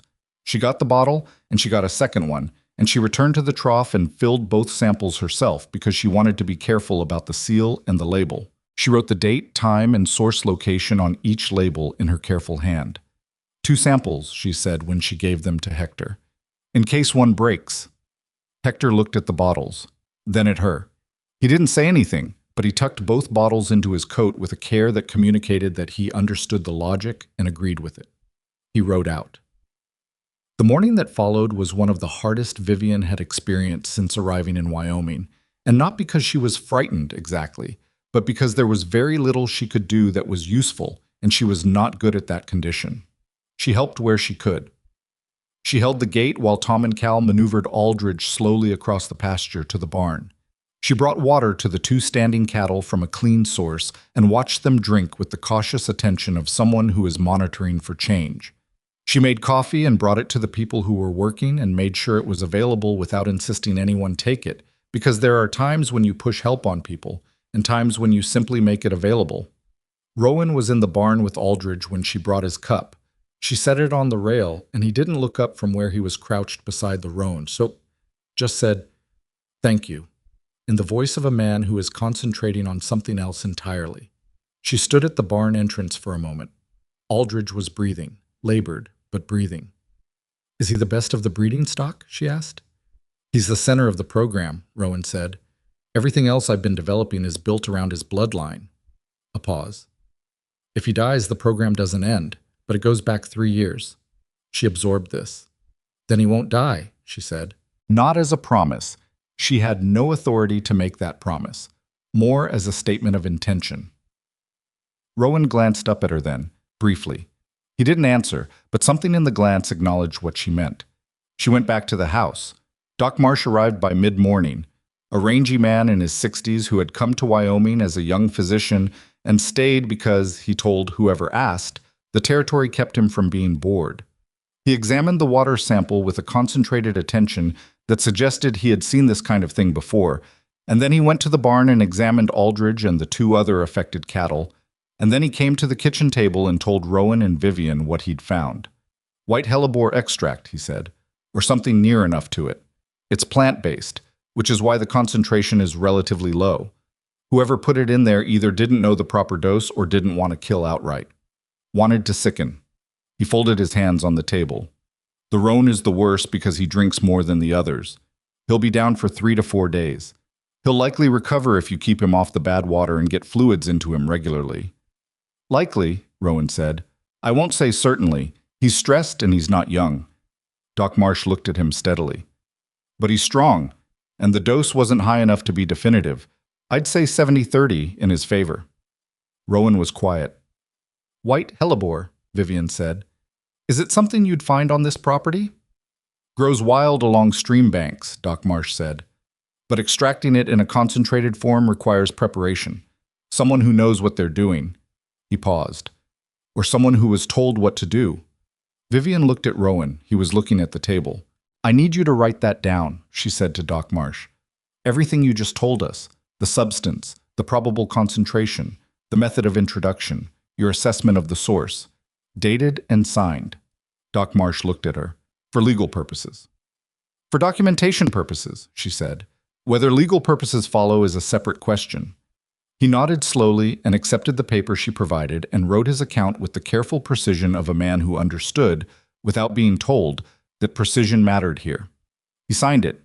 Vivian dated the corner and signed her name as a witness and placed it with the water sample labels in the folder she had started for the property dispute documentation. The folder was getting full. After Doc Marsh left, she and Rowan sat at the kitchen table alone. Delia was out delivering supplies to Cal in the south, and the house was quiet. The silence between them was the kind that happens after a morning that has cost something. Not comfortable, not uncomfortable, just waited. He's escalating, Vivian said. Yes. The fence could have been a warning, or a test of how we'd respond. She looked at her hands on the table. This is not a warning. This goes after the breeding program specifically, which means he knows what the breeding program means to the ranch's future value. She paused. Someone told him. Rowan looked up from the table. What do you mean? The breeding program isn't public knowledge. You've written about it in the agricultural journals you subscribe to, and you've discussed it with Hector and the hands, but it's not something you'd advertise broadly. She kept her voice even. For Sutton to know that Aldridge specifically is the center of it, that's specific knowledge. Rowan was still. Are you saying someone on this ranch? I don't know, she said. I'm saying that specific information went somewhere it shouldn't have, and we need to know where. She looked at him. Who knew the details of the program? He thought. Hector, Tom. The Agricultural Journal. I wrote an article 2 years ago, but it didn't name the specific animals. He paused. And a man named Driscoll, who was here last spring looking at purchasing breeding stock. I showed him the program details because he seemed like a genuine buyer. Did he buy? He didn't. He said the price was more than he'd planned for and he'd write. A pause. He never wrote. Describe him, she said. He described Driscoll, mid-40s, wide, dark-haired, not from Wyoming. Vivian listened carefully. Wide-shouldered? She said. Yes. She said, does that match the man Sutton's been seen with in town? The one who isn't employed by the ranch, but who Hector mentioned a few weeks back? Rowan went very still. Hector mentioned him? In passing, the day after the fence. He said he'd seen Sutton in front of the land office with a man he didn't recognize, wide, not local. She paused. I didn't think it was relevant at the time. I think it might be now. Rowan stood up from the table and went to the window. His back was to her, and she could see the tension in it. Not explosion tension, but the tension of a man holding something tightly that very much wants to be let out. Rowan, she said. I know, he said. Getting angry at Driscoll right now doesn't help Aldridge. A long pause. I know that too. Write down everything you remember about Driscoll. What he looked like, what name he gave, where he said he was from. All of it. I'll add it to the folder. He was quiet for another moment. Then he turned from the window and sat back down, and she gave him paper and he wrote. Aldridge held on through the first night and improved slightly through the second day, which Doc Marsh, called back to check on him, said was a favorable sign. The two other affected cattle recovered faster and were showing normal behavior by the end of the week. The breeding program had not been destroyed, but it had been made precarious, and the uncertainty of those first 72 hours had cost Rowan something she could see in him, but that he didn't articulate. He came to the barn before dawn each day that week to check on Aldridge himself.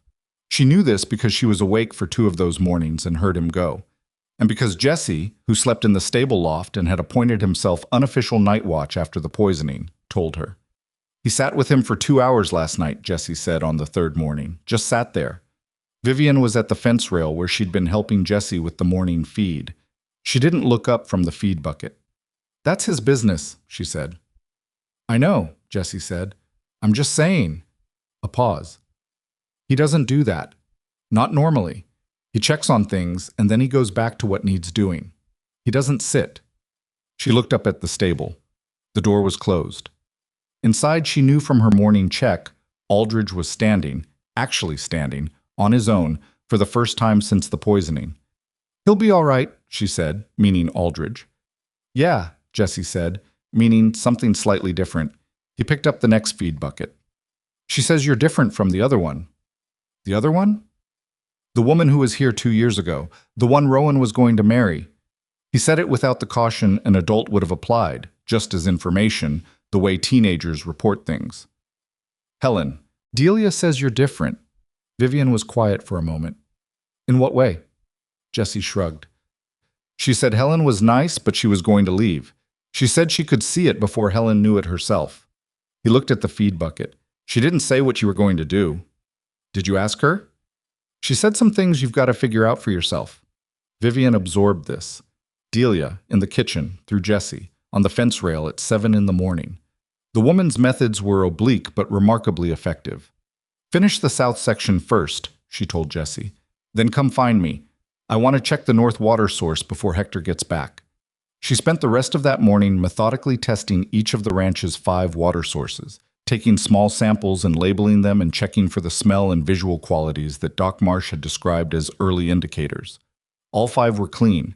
She still labeled the samples and kept them, because she had learned in the past weeks that documentation gathered before a problem was infinitely more valuable than documentation gathered after.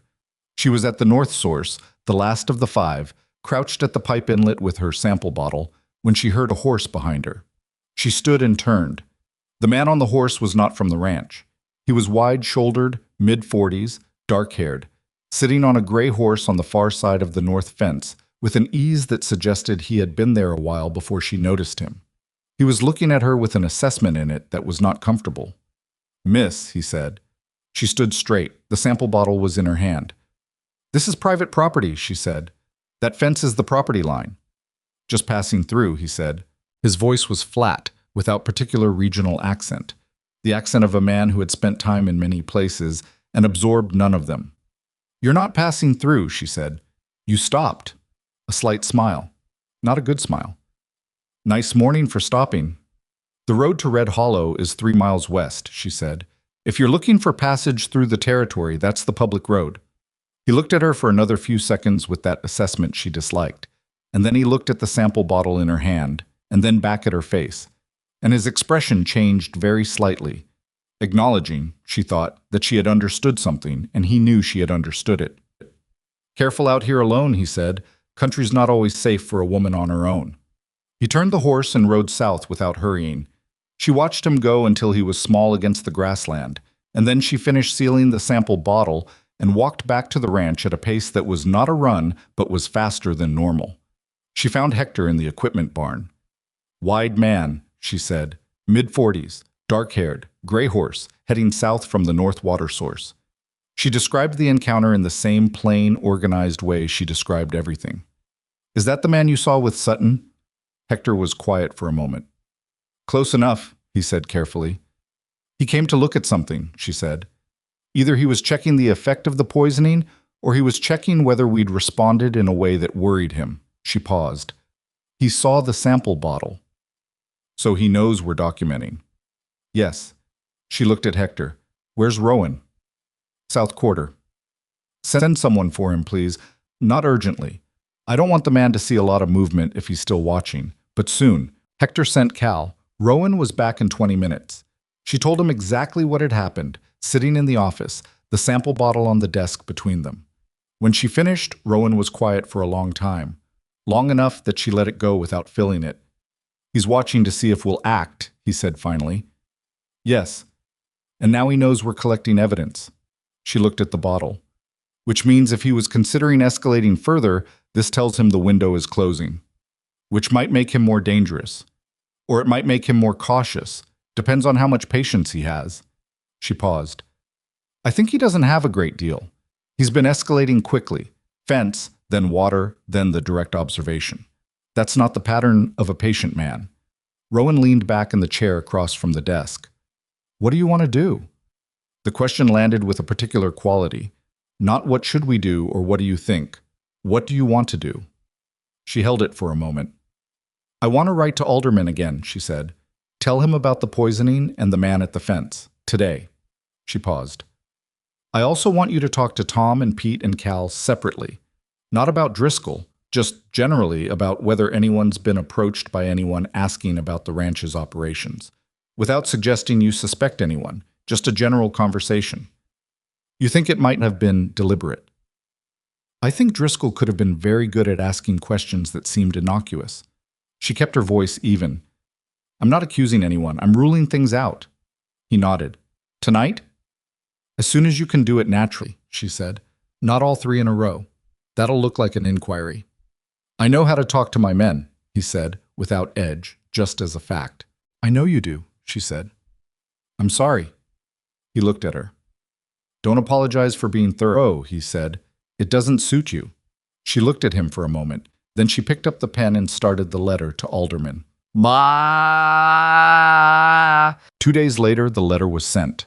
Rowan had his conversations with Tom, Pete, and Cal separately over the course of 3 evenings, folded into ordinary talk about the ranch, and reported back to Vivian that nothing he'd heard suggested deliberate disclosure. Cal, in particular, had mentioned that Driscoll had asked very specific questions during his spring visit about which animals were being bred and why, and had seemed particularly interested in the roan, had asked to spend time with Aldridge specifically, which Cal had allowed because he'd assumed the man was a genuine buyer. Not Cal's fault, Vivian said when Rowan told her. No, Rowan said. He wasn't looking for it. None of us would have been. She looked at the window. Outside, October was doing what October does in Wyoming, stripping the last warmth from the days and making promises about what November intended. Sutton sent a man who looked like a buyer and got what he needed. He's been patient when it suited him. You said he was impatient. He's impatient about outcomes, she said. He can be patient about method when he needs to be. She paused. That's the more dangerous combination. The letter from Alderman came faster this time, a week rather than 3. The poisoning documentation, combined with the earlier coordinate discrepancy evidence, had moved him from measured to cautious urgency. He wrote that he was recommending they retain an independent surveyor from Denver, a man named Park, who was recognized by the territorial court and had no connections in the Red Hollow Valley. He was also recommending they file a formal incident report with the county sheriff regarding the water contamination, even knowing that the connection to Sutton would be difficult to prove. The filing mattered not for its immediate utility, but for the record it created. File with the sheriff, she said, when they'd both read it. Rowan looked at the letter. Dunmore's the sheriff here. He and Sutton are friendly, I know. Hector mentioned it. She looked at him. File anyway. The record is what matters. If Dunmore buries it, that becomes its own part of the pattern. She paused. Do you have a contact at the territorial level? Anyone above Dunmore? I know a man in Cheyenne named Garrett who handles land disputes for the territory, Rowan said slowly. I've met him twice. I don't know him well. Write to him, she said. Copy him on everything we're sending Alderman. Not as an accusation, just as a courtesy notification to the territorial level that you filed locally and wanted the territory to be aware. She looked at him. It creates another set of eyes. Sutton can't pressure everyone. Rowan looked at her across the desk with that expression she had come to recognize. The one that was assessment, and something else that she was getting less willing to pretend was only assessment. "Where did you learn to think like this?" he asked. "Running a boarding house when I was 21, while my mother was dying and the building owner was trying to find grounds to evict us before she did," she said. "You learn quickly how documentation works when you're the one who doesn't have money or influence." He was very quiet. "I'm sorry," he said. "I didn't know that. It was a long time ago." She looked at the letter. "The point is, I know how people with power operate when they assume you can't fight back. They leave gaps because they don't think anyone capable of using them is paying attention." She looked at him.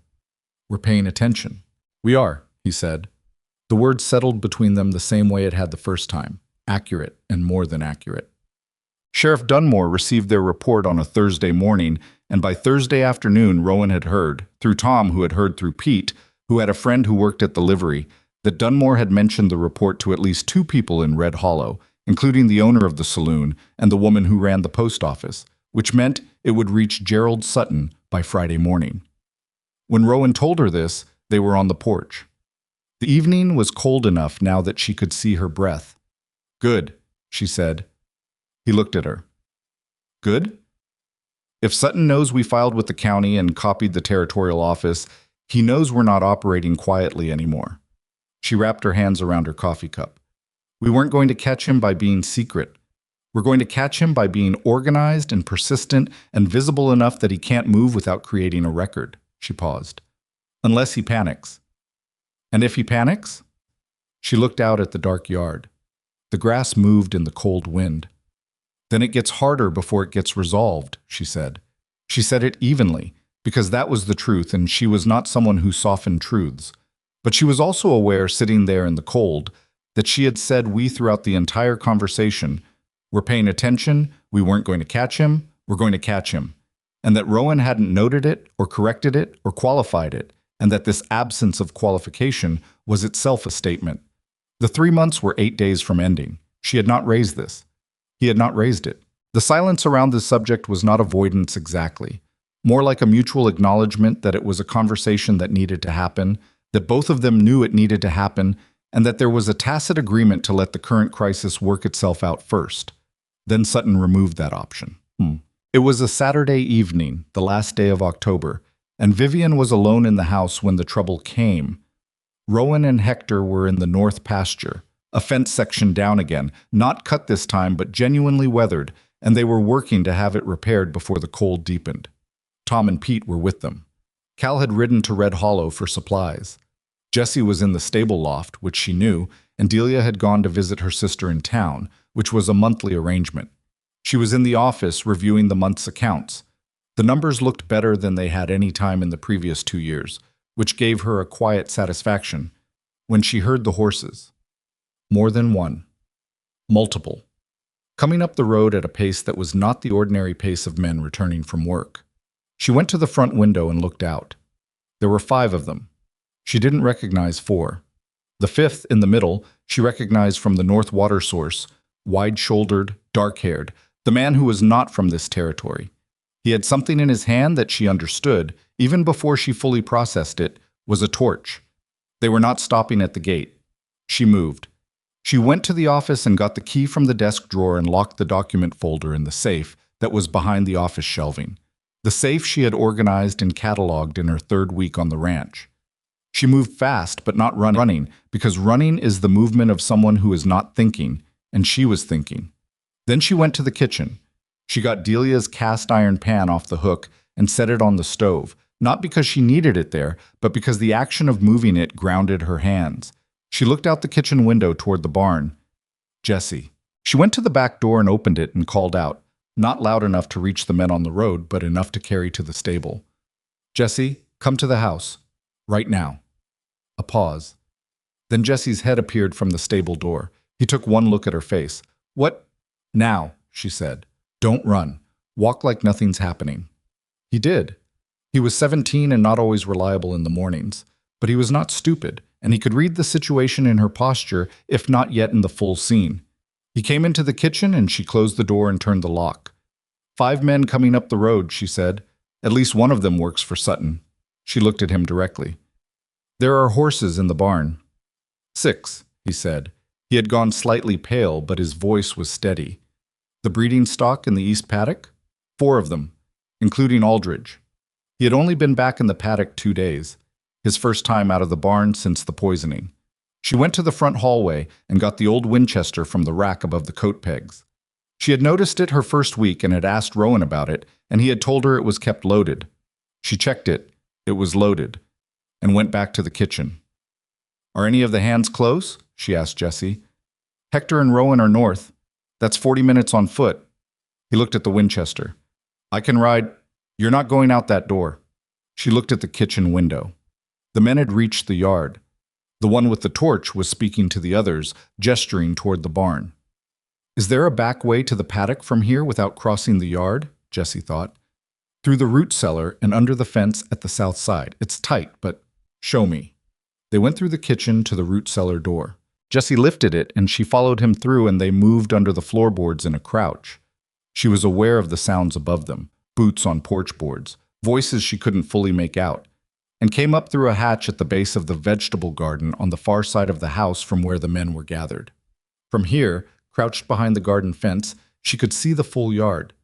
2 men were moving toward the barn. The wide one was still in the yard, watching. The other 2 were near the front of the house. One of them was reaching into a bag he'd brought off the saddle. She looked at the barn. She looked at the paddock beyond it, where she could make out Aldridge's dark shape against the lighter grass. She made a decision. Go back inside, she told Jesse.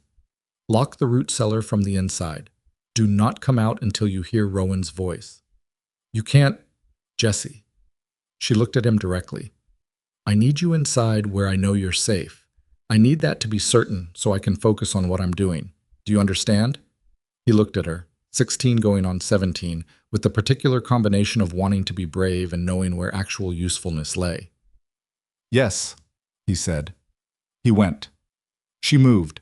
She went along the garden fence line and then cut through the gap behind the equipment shed and came out at the east side of the barn without crossing the open yard. The 2 men heading for the barn had not yet reached it. They were arguing in low voices about something.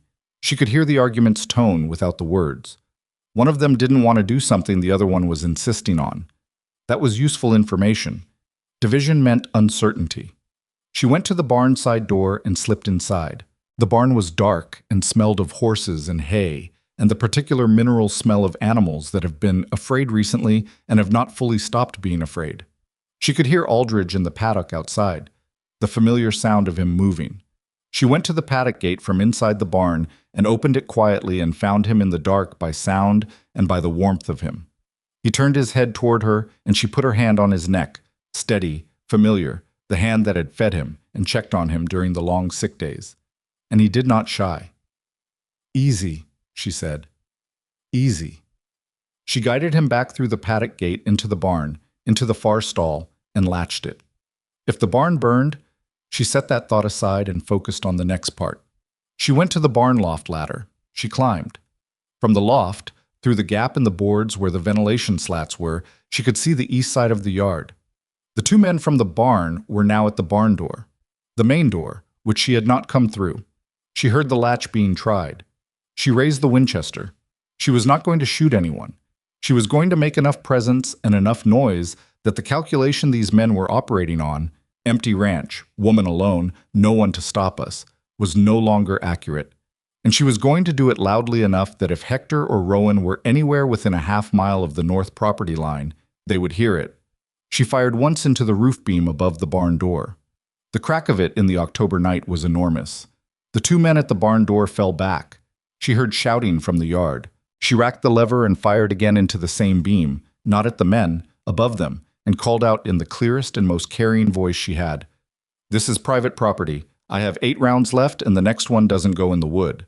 She was aware that 8 rounds was not accurate. She didn't think they would count. Silence from below.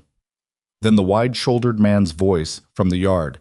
Come out of there, woman. You're making this harder than it needs to be. You're on private property with a torch, she said. I'm making it exactly as hard as it needs to be. She moved to the other side of the loft so her voice was coming from a different position. Old trick. She'd read it somewhere, or heard it, and it turned out to be the kind of information that has no clear origin but feels right in the moment. Who sent you? No answer. My guess is Gerald Sutton, she said, to the dark and the 5 men in it. And my guess is Gerald Sutton didn't tell you about the folder in the safe, or the letter to the Territorial Land Office, or the independent surveyor coming from Denver. She paused, letting that settle. Because if he had, you'd know you're not burning a ranch. You're burning a legal case that already has your employer's name on it, which means you're not protecting anyone. You're just creating a witness problem for yourselves. Long silence. Then the wide-shouldered man's voice, quieter. She's bluffing. A different voice, one of the others. Are you sure about that? Another silence. Longer. Then she heard the horses moving. Not toward the barn, away. The receding sound of 5 riders at speed heading south, growing smaller until it was gone. She stayed in the loft for 2 full minutes after the sound disappeared, because leaving too soon was how you discovered they'd only gone to the edge of the property. Then she climbed down and checked the barn door. Intact, unlatch attempt, but no damage, and went to Aldridge's stall. He looked at her with his large dark eyes in the dim light, head over the stall gate, entirely calm in the way large animals sometimes are when a danger they couldn't see has passed. You're all right, she told him. Her voice, she noticed, was not quite steady. She sat down on the hay bale beside his stall and held the Winchester across her knees and waited. Rowan and Hector and Tom arrived at 9:20, having heard the shots from the north fence line and ridden back at a speed she could read in the state of the horses when they came through the gate. She heard Rowan's voice calling her name from the yard. The first time she had heard her name in his voice in that particular register, where the control over it was not quite complete, and she got up and went to the barn door and opened it. He was standing in the yard with a lantern, coat open from riding fast, and when he saw her, the expression on his face was something she had not seen there before. Not relief, exactly. Something more complicated than relief. I'm fine, she said. He crossed the yard in 4 steps and stopped in front of her, and for a moment he just looked at her, cataloging, she thought, the way you catalog things you were afraid you'd lost. The horses, in the barn. Aldridge is in the far stall. He's fine. She held the Winchester out to him. I fired twice into the roof beam. There are marks you'll want to know about. He took the rifle. He was still looking at her face. Vivian. I'm all right, she said again, more gently. Truly. He looked at her for another moment. Then he put one hand on the side of her face, briefly. Not a gesture that required anything from her, just a contact, just the confirmation that she was there. And then he stepped back, and the professional competence of him reassembled, and he turned to assess the yard and call out to Hector. But she held that moment, standing in the cold barn doorway, with the lamplight from Hector's lantern making gold against the dark October grass. And she understood that she had just received an answer to the question she had set aside at 5 a.m. 3 weeks ago, the 4th unanswerable one. She thought she had also given one. Nobody slept much that night. Hector walked the full perimeter of the property twice before midnight and once more before dawn, which was not something Vivian had asked him to do and not something Rowan had assigned him. He simply did it, the way a man does a thing when the thing needs doing and he is the person capable of doing it. She heard his boots on the porch each time he passed and found, in that small recurring sound, something that steadied her more than she would have expected. Jesse came out of the root cellar at 9:30 when Rowan called for him and spent the next hour being very quiet in the way of someone who has been frightened and is processing it on the inside. Vivian found him in the kitchen after Rowan had finished talking to him and set a plate of bread and cold chicken in front of him without comment. He ate it without comment.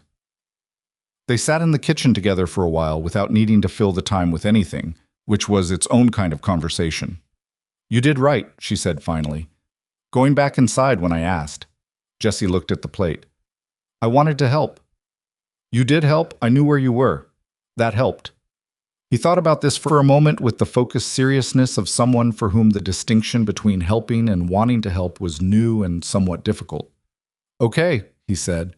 She went back to the office. Rowan came in around 11, when the property had been checked twice, and the horses settled and the hands given what direction they could be given for the next day. He sat in the chair across from the desk and looked at her with the remnant of whatever had been on his face in the yard. Dimmer now, but not gone. "Tell me again," he said. "All of it. Everything they said, the order they moved, what made them leave." She told him. He listened the same way he always listened, fully, without interrupting except once when she mentioned the wide-shouldered man's voice from the yard, and then he just said the man's name, Driscoll, as though confirming something. When she finished, he was quiet. "The surveyor argument," he said. "The folder in the safe. The territorial office." "Yes." "You weren't certain any of it would work." "No," she said honestly. "I thought there was a reasonable chance it would. Men who do this kind of work on contract don't love uncertainty. They want to know the risk they're absorbing." She paused. "I gave them a version of the risk that was large enough to recalculate." "But you weren't certain." "I'm rarely certain about anything," she said. "I just try to make uncertainty work in a useful direction." He looked at her for a long moment. There was something he wanted to say. She could see it, the particular quality of a person holding something carefully, deciding how much of it to give. "When I heard the shots," he said, and then he stopped. She waited. "I've been afraid before," he said, "on this ranch, for this ranch. Lost animals, bad winters, the water dispute." He looked at the desk. That was different. She held what he'd said carefully, the way you hold something that has weight and you want to make sure you're bearing it correctly. "I know," she said quietly. "I don't think you should be out there alone again." She looked at him. "Rowan, I'm not saying till I know you handled it. I know that's not the question." He looked at her directly, with the frustrated honesty of someone who knows the words aren't coming out right and is trying anyway. "I'm saying I don't want you out there alone because of what it was like to hear those shots and not be here." She was quiet for a moment. Then, "That's a feeling I understand." "Is it?" "Every morning you go to the south fence or the north quarter or wherever the problem is that day. I am here working, and I know you're out there, and Yes." She looked at the ledger in front of her. "It's a feeling I understand." The office was very quiet. The lamp on the desk was the only light. Outside, the October dark was complete, and the wind was coming up. "The 3 months end next week," he said. "Tuesday," she said. She had been aware of this with increasing precision for the past 10 days. "I know you know that." "I know you know I know." He almost smiled. Almost. "I'm not good at this," he said. "I want you to be aware of that before whatever happens next." "At what specifically?" "Saying things that matter." He looked at his hands. "Claire used to say I operated 3 conversations behind where I actually was. That by the time I said what I was feeling, the moment had usually passed." He paused. She was correct. "You've been fairly direct with me," Vivian said. "I've been direct about practical things." He looked up at her. "This isn't practical." "No," she agreed. Another silence. She was aware of her own heart in a way she usually wasn't. She was also aware that she was doing the thing she'd promised herself she wouldn't do, assigning weight to a feeling before she had enough information to carry it safely. But she had also fired a rifle twice into the dark to protect this man's horses, and sat in a barn loft telling herself she was not afraid when she was in fact afraid. And that was also a kind of information. "I don't want you to leave," he said. Just that, plain and direct, and with none of the ornamentation that would have made it easier but less true. She looked at him. "I haven't decided to leave." "I know. I'm not asking you to decide tonight." He held her gaze. "I'm just telling you where I am, 3 conversations past where I should have said it." She looked at him for a long time, at the weathered face and the dark eyes and the hands on the chair arms that were not performing calmness, but actually were calm, in the way of someone who has said the thing and is now prepared to hold whatever comes back. "I haven't decided to leave," she said again, differently this time, with a weight in it that was not ambiguity. He nodded once, the way he nodded when something was settled enough to move past. He stood. "I'm going to check the perimeter once more," he said. "Hector just came through." "I know." He picked up his coat from the chair back. "I'll sleep better for it." She understood. "All right," she said. He went. She sat at the desk for a while longer, the lamp making its small circle of light around the accounts and the folder of documentation that she had built over 10 weeks into something that had, that evening, turned 5 men with a torch back into the dark. She sat with the accounts, and the lamp, and the sound of the wind outside, and did not try to resolve anything that wasn't ready to be resolved. Then she banked the lamp and went to bed. What happened next happened fast, and then slow, and then fast again, in the way that legal and official processes move when they finally get moving, which is to say, with an initial burst of energy that then encounters the enormous friction of institutional process, and then breaks through it all at once at the end in a way that feels both sudden and long overdue. The morning after the attack, Rowan rode to Red Hollow and went directly past Sheriff Dunmore's office to the telegraph office and sent 3 telegrams, one to Alderman in Cheyenne, one to the Territorial Land Office contact Garrett, and one to the Denver newspaper that covered Wyoming territorial affairs, because Vivian had suggested this, and he had thought about it for half a mile and decided she was right. The newspaper? He'd asked when she'd suggested it the previous night. Sutton can pressure Dunmore. He cannot pressure a newspaper in Denver that has no local obligations. She'd looked at him. You're not making accusations in the telegram. You're notifying them that there was an incident of trespass and attempted arson at a property involved in an active territorial land dispute. That's factual. They'll decide whether it's a story. And if they decide it is, then Sutton has a problem that money and local influence can't solve. He had thought about this. You think like a general, he'd said. I think like someone who grew up without resources, she'd said. It's similar, but with worse equipment. The Denver paper sent a correspondent. He arrived on Friday, a young man named Albright. Not the postmaster Albright, a different Albright, who had the eager and slightly rumpled quality of someone who believed deeply in the importance of what he was doing and hadn't yet been adequately disappointed to stop. He came to the ranch, and Vivian sat with him in the kitchen while Delia made enough noise with the pots to be clearly present, and Rowan sat in the doorway in the particular way of a man who is not supervising but is aware of everything. She gave Albright the facts. Just the facts. In order. With dates and documentation where available. The fence cutting. The water contamination with Doc Marsh's written assessment. The trespass. The 5 men with the torch. The coordinate discrepancy in the original water rights complaint. The independent surveyor who is now scheduled to arrive from Denver in 2 weeks. She did not say Gerald Sutton's name until Albright asked her directly. The adjacent property is registered to Gerald Sutton of Red Hollow, she said. The trespassers came from the south, which is the Sutton property line direction. I have no direct evidence connecting Mr. Sutton to the specific men who came onto this property. What I have is a documented pattern of incidents that began when this ranch filed a formal challenge to a water rights complaint that I believe contains a deliberate survey error. She looked at Albright steadily. I'd encourage you to look at the coordinate discrepancy yourself and draw your own conclusions. She had made a copy of the relevant documents. She gave him the copies. Albright looked at them. He was quiet for a moment in the way of someone who has found something more substantial than they expected. These are pretty clear, he said. Yes, she said. They are. Rowan, from the doorway. We'd appreciate accurate reporting, not embellishment, not dramatization, just what the documents show. Albright looked at him. That's all I do, he said, with the mild offense of the young. Good, Rowan said. Then we'll get along. After Albright left, Delia put a pot of coffee on the table and sat down across from Vivian in a way that was itself unusual. Delia sat down with intention, not as a side effect of doing other things. You handled that well, Delia said. He's a reporter, Vivian said. You just give reporters the documents and let them read. Most people give reporters the emotion, Delia said, and then they're surprised when it comes out wrong. Vivian looked at her. You've dealt with reporters before?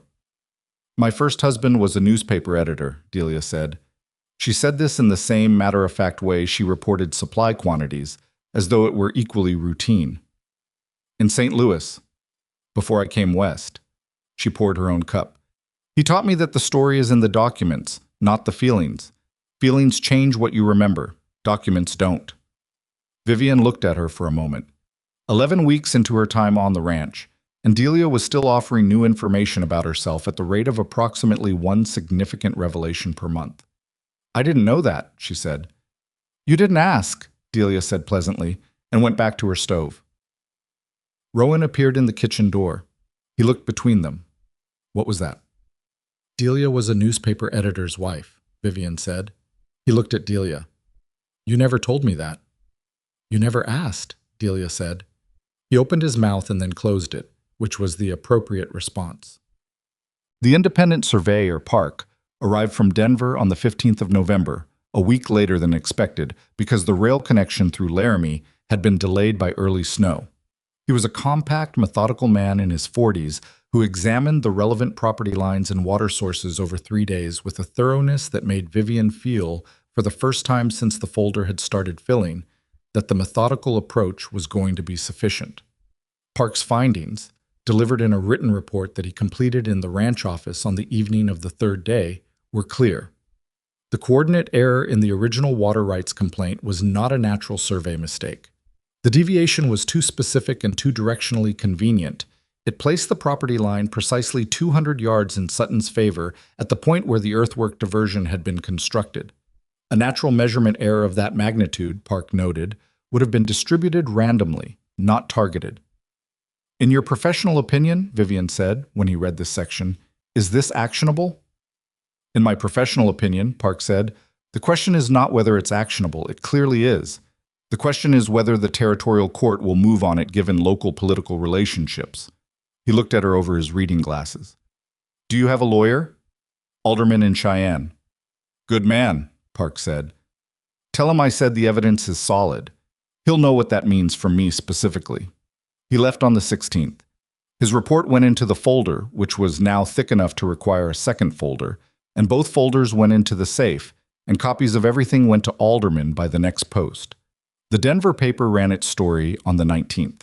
It ran on the front page of the Territorial Affairs section under a headline that was factual and dry, and for that reason, devastating to anyone who read the documents it referenced.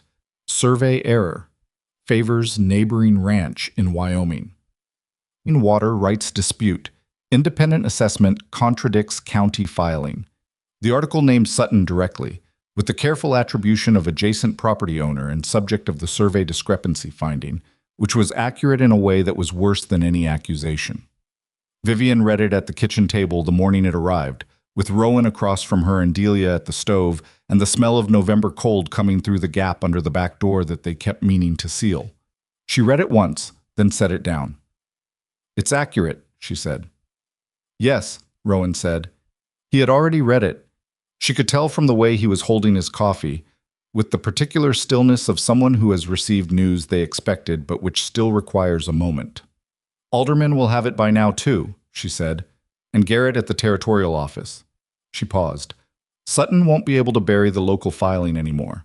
It's public. He'll have a lawyer by this afternoon, Rowan said.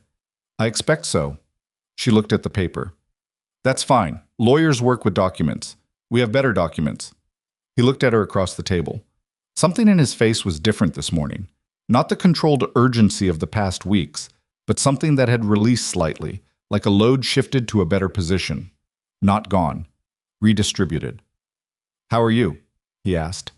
Not about the article. About her generally. She considered this honestly. Tired, she said, but the functional kind. Not the other kind? I've been the other kind, she said. This isn't it. He nodded slowly. You? She asked. He looked at the paper again. I've been fighting this man for 4 years and never had anything solid enough to stand on, he said. Now I have 2 folders and a Denver correspondent and an independent surveyor's report. He paused. I keep waiting for it to feel more like winning. It doesn't feel like winning yet because it's not finished yet, she said. Winning feels different. It feels like the absence of needing to do the next thing. She wrapped her hands around her cup. We still need to do the next thing. What's the next thing? Write to Alderman. Tell him Park said the evidence is solid, and to know what that means from Park specifically. She stood and took her cup to the window. Outside, the November grass was gray-brown and the sky was the flat white of high clouds carrying cold. And wait, Sutton's going to respond, either legally or otherwise, and we need to be ready for both. You think he'll try something else?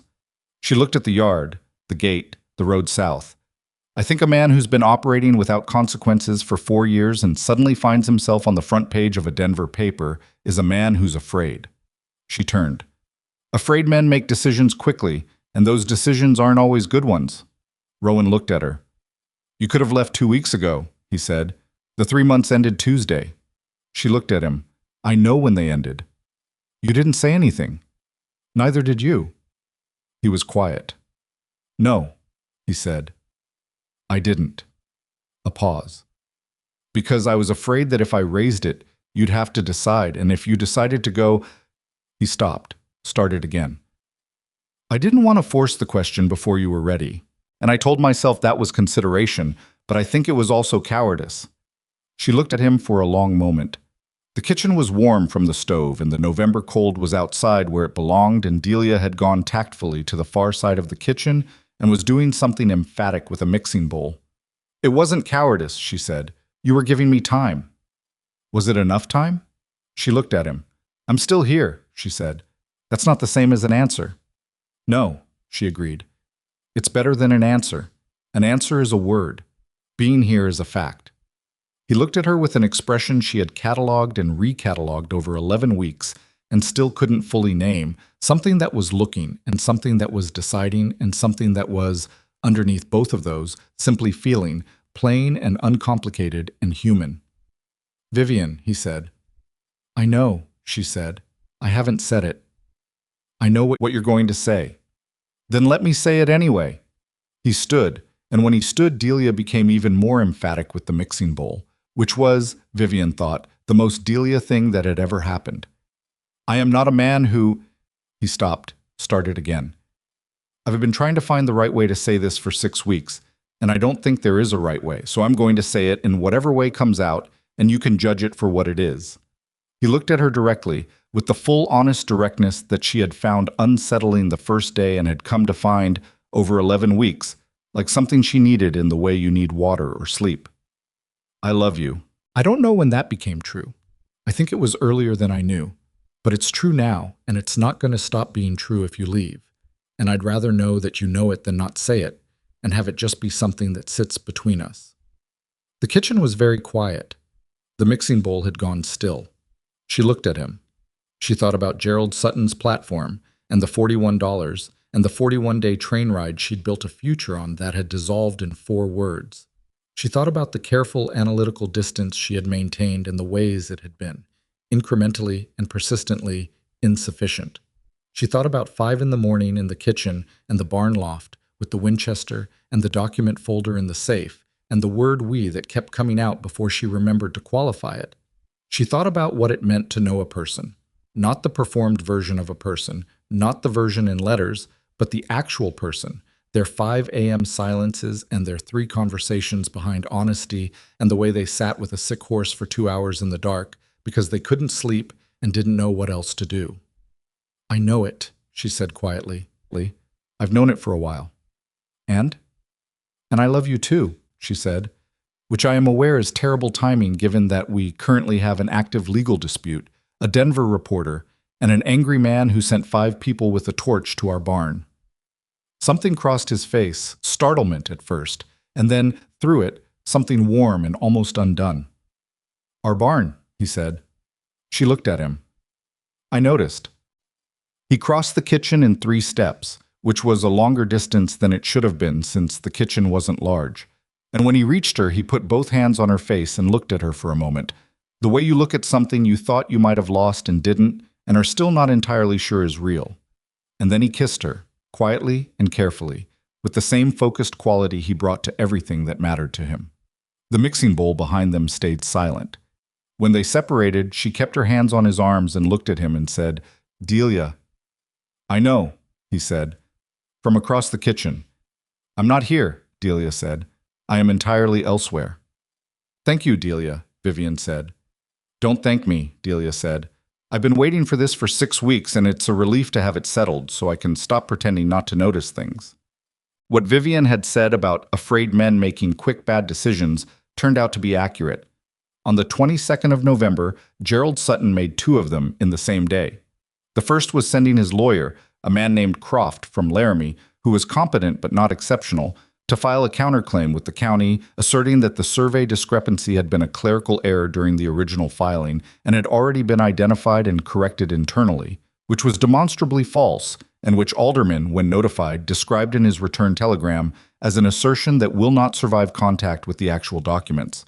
The second was going to the Red Hollow Saloon on the evening of the 22nd and talking loudly in front of 7 witnesses about what he intended to do to the Callaway Ranch and the woman running it. He used language that did not bear repeating. The 7 witnesses included Pete Danner's brother-in-law, who told Rowan at 6 the next morning before Vivian was fully awake. Rowan came upstairs and knocked on her door and told her when she opened it, standing in the hallway in the gray morning light. And she listened to what Sutton had said with her face doing the careful, neutral thing it did when she was organizing something internally. He said this in front of 7 people, she said. At least 7. Could be more. Does Dunmore know? I was in the saloon, Rowan said. Not at that end of it, but in the building. She was quiet for a moment. Get their names, she said. All 7. Written statements if they'll give them. If they won't write them, written accounts of what they said verbally. She looked at him.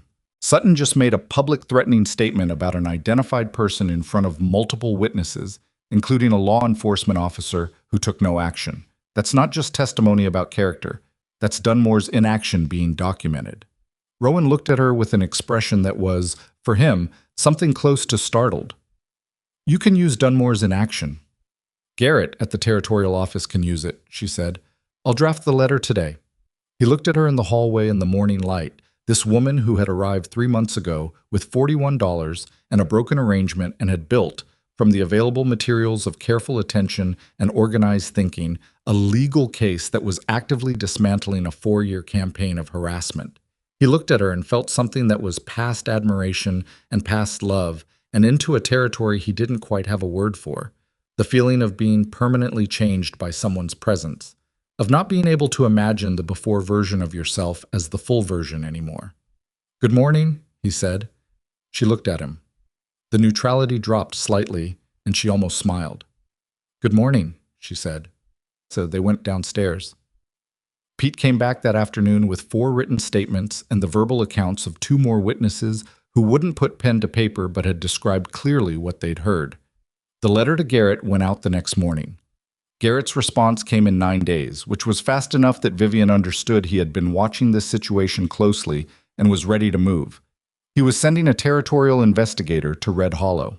The investigation would cover the water rights filing discrepancy, the documented incidents at the Callaway Ranch, and the public threatening statement made by Gerald Sutton on the evening of the 22nd, witnessed by a county law enforcement officer who had taken no formal action.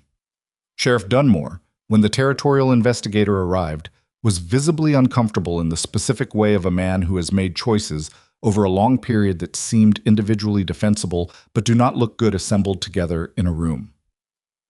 The investigator's name was Harlan. He was from Cheyenne, 50-something, and had the quality of a person who had heard every version of every story and was interested only in what the document said. He went through the folder, both folders, with the same focused attention Park had brought to the survey lines. He interviewed Vivian for 2 hours in the ranch office, Rowan for an hour, Hector for 40 minutes, Doc Marsh in town for 30. He did not interview Sutton directly. He interviewed Croft, Sutton's lawyer, who apparently had not been told about the full scope of the documentation before he filed the counterclaim, because Croft's interview, according to Pete's brother-in-law, who had a friend who worked in the building where it was conducted, lasted 20 minutes and ended with Croft looking like a man who had recently understood something he wished he'd understood earlier. Vivian heard this account and said nothing, but she filed it away with the private satisfaction of someone who has been called, over the course of 3 months, various things by various people in this town, and is finding that the facts are doing the work that anger never could have. On the 3rd of December, Harlan delivered his preliminary findings to the territorial office in Cheyenne. The survey discrepancy was deliberate and actionable. The documented incidents at the Callaway Ranch constituted a pattern of harassment with sufficient evidential basis to pursue civil action, and the county law enforcement response to the incidents was inadequate in a manner that warranted further review. Alderman wrote to say that Sutton's counterclaim had been formally rejected. The water rights case was proceeding to the territorial court. Timeline, he estimated, was 3 to 5 months. Rowan read this at the kitchen table on a Thursday evening, Vivian across from him, Delia conspicuously somewhere else. 3 to 5 months, he said. For the formal resolution, she said. The pattern is already established. Even if it takes 5 months, he can't do anything else without it becoming part of the record. She paused. He's effectively contained. Rowan set the letter down and looked at her. You did this, he said. We did this, she said. Vivian. The documentation mattered because you kept records even when they weren't organized. The legal challenge was possible because you'd already filed in 1875 even when Dunmore buried it. The breeding program was worth defending because you built it over 3 years. She looked at him directly. I organized what was already here. You made it usable, he said. Yes, she allowed. That's what I did. He was quiet for a moment. I want to ask you something, he said, and I want you to not answer it the practical way first. She looked at him, and the corner of her mouth moved. All right. Will you marry me?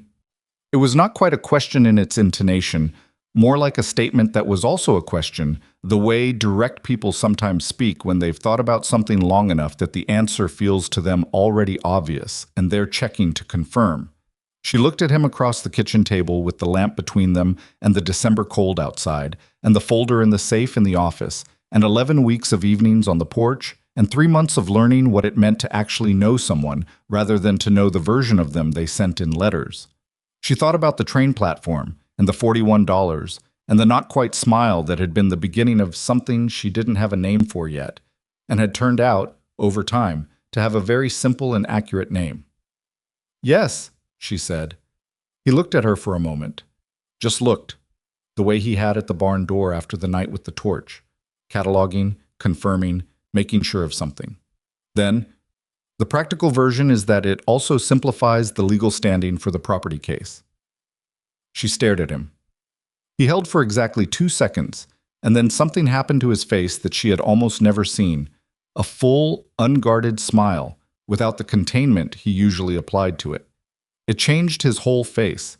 She made a note to see it more often. That was a joke, he said. A terrible one, she said. I know. He reached across the table and covered her hand with his. But you smiled. I did not. You did. She looked at him. She had in fact smiled. She was aware of it. She chose not to confirm it because some things were better let stand without narration. Tuesday, she said. What? That's when I'll want to talk to Alderman about the property implications, she said. Give me until Tuesday. He looked at her. Then, Vivian. I know, she said. I know that was the practical version. She turned her hand over under his so they were holding properly, with the full intention of it. I said yes before the practical version. You did, he said. Hold on to that, she said. I intend to, he said. For a long time. Outside, the December wind moved through the gray-brown grass, and the sky was enormous and cold and full of stars that had no interest in the particular human arrangements below them, but were present anyway, witness to everything, indifferent and permanent and very beautiful. Inside, the kitchen lamp burned low. In the stable, Aldridge, recovered, strong, moving through his paddock with the easy authority of a horse that knows its own worth, shook his head once in the dark and settled into the warmth of the stall. In the morning, Vivian would write the letter to Alderman. She would update the folders. She would adjust the winter feed schedule for the 3rd time because the snow was coming in sooner than projected. She would have a conversation with Hector about the spring breeding rotation and one with Delia about whether the pantry shelving needed replacing before February. She would do all of these things because they were the things that needed doing, and she was someone who did what needed doing, and because the Calloway Ranch was hers now in the way that things become yours, not through documents, though the documents would follow, but through the daily presence of care, through knowing where the Eastgate latch stuck, and what Jesse's expression meant when he was covering up being frightened, and how Hector preferred to be asked rather than told, and what Aldridge's breathing sounded like when he was calm. Through the particular way a place gets into you when you've worked for it and worried about it and stayed when leaving would have been easier. She was not the woman from the platform anymore. Not exactly. That woman had been competent and determined and carrying herself across the gap between a lost future and an unknown one. She was still those things. She was also now something additional, rooted, in the specific way of someone who has put down roots not because they ran out of places to go, but because they found the place worth putting them. That was, she thought, the difference.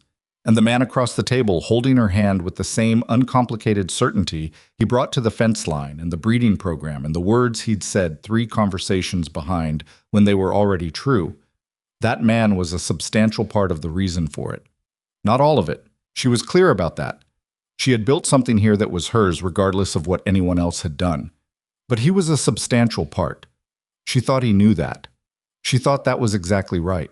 The letter to Alderman went out on Tuesday, as promised, and by the time Vivian sealed the envelope and handed it to Jessie to take to the post office, she had also revised the winter feed schedule, confirmed the pantry shelving order with Delia, and written a separate note to Park in Denver requesting a formal copy of his survey report for the ranch's permanent records. She did all of this before breakfast.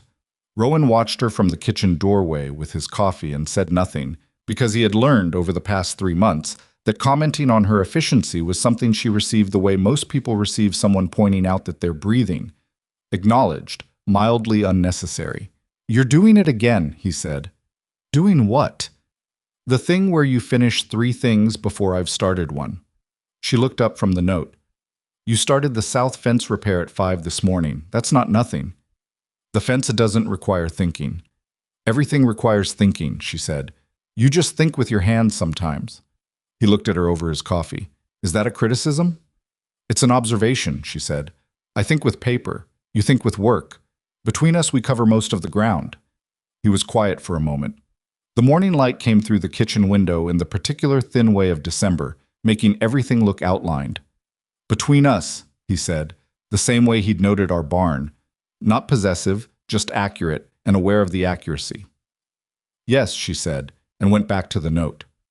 What she did not say, because she was not someone who said things before they were properly formed, was that the phrase "between us" had taken on a weight in the past week that was different from its earlier weight. Earlier, it had been practical, 2 people managing a problem. Now it was something that included the practical, but was larger than it, the way a river includes the water you're standing in, but is also everything upstream. She was still being careful about that.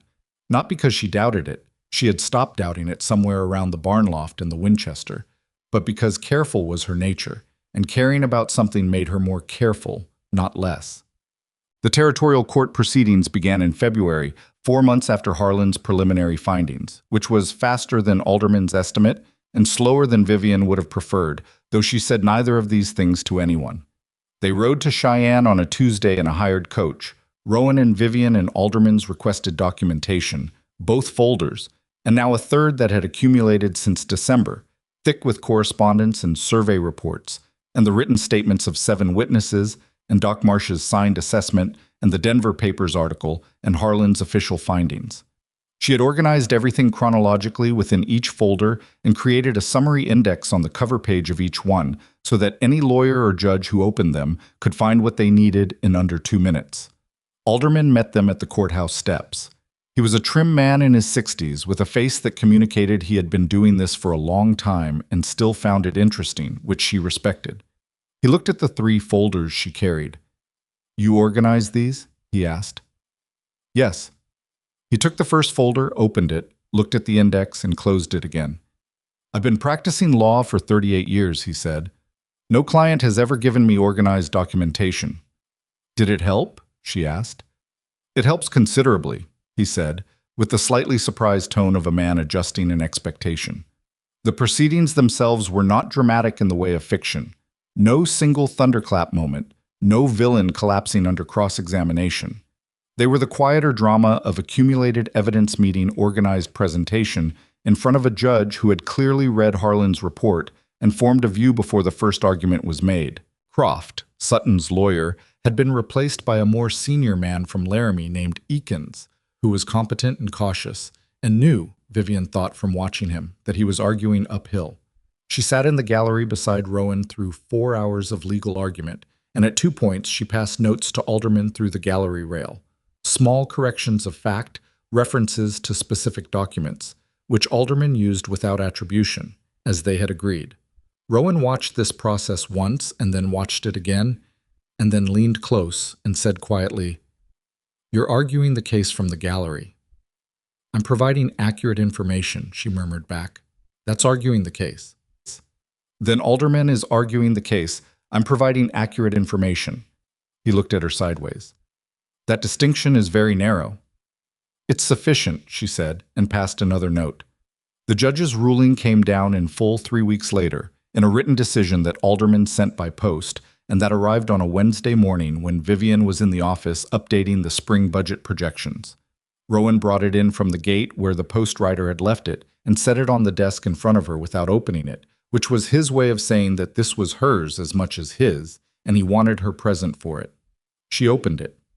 The water rights filing discrepancy was ruled deliberate falsification. The original complaint was vacated.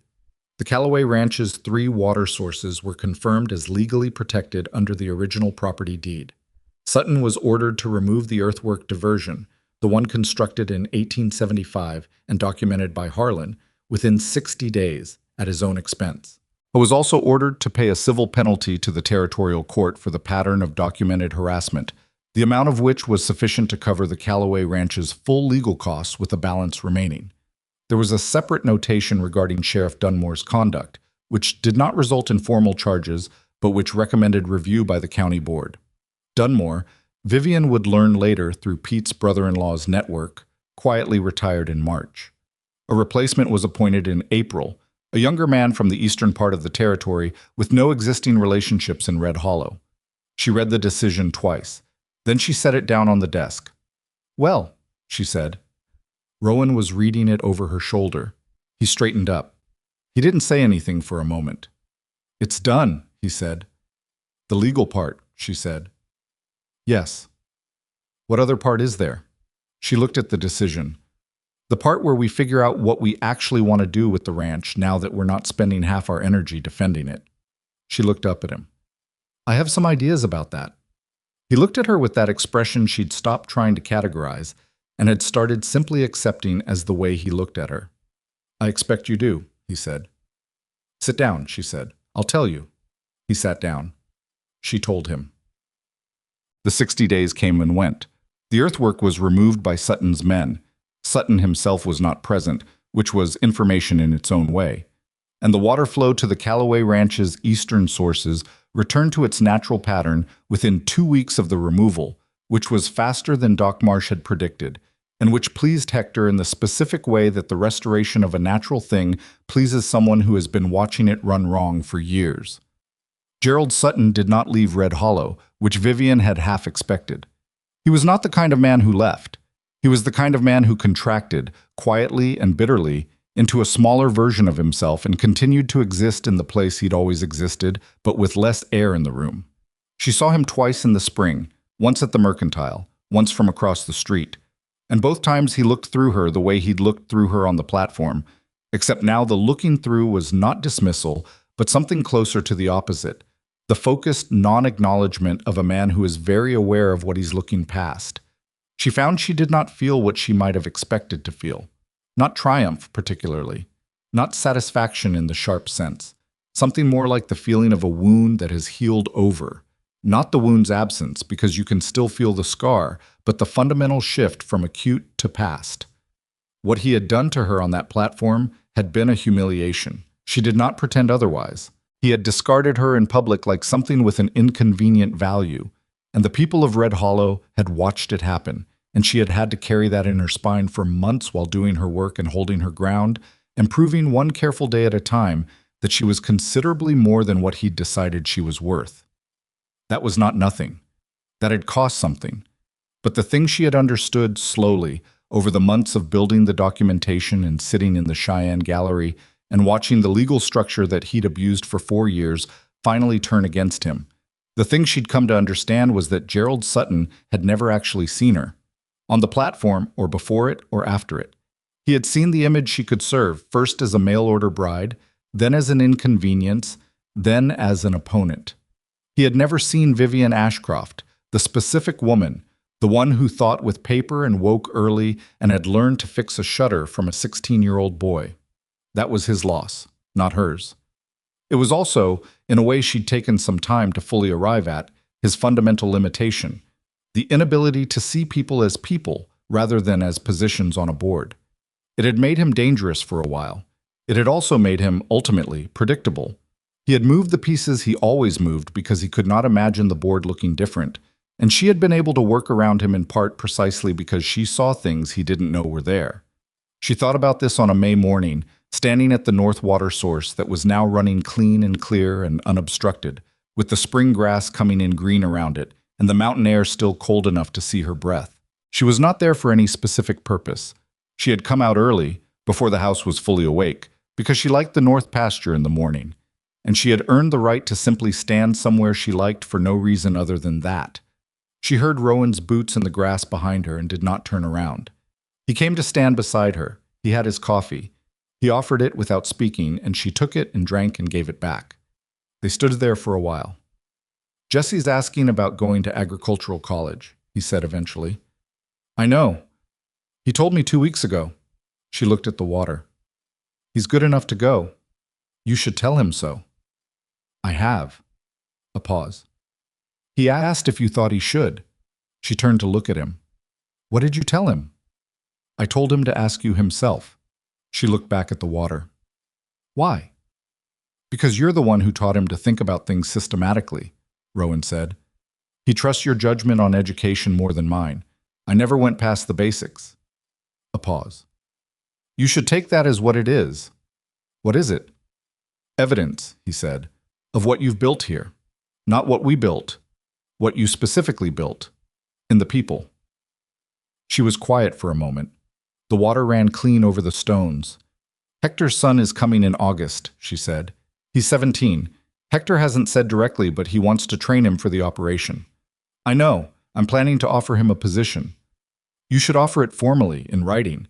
Hector's been working on a handshake for 11 years. She paused. "He deserves a piece of paper that says what he means to this ranch." Rowan looked at her. "You've thought about all of this."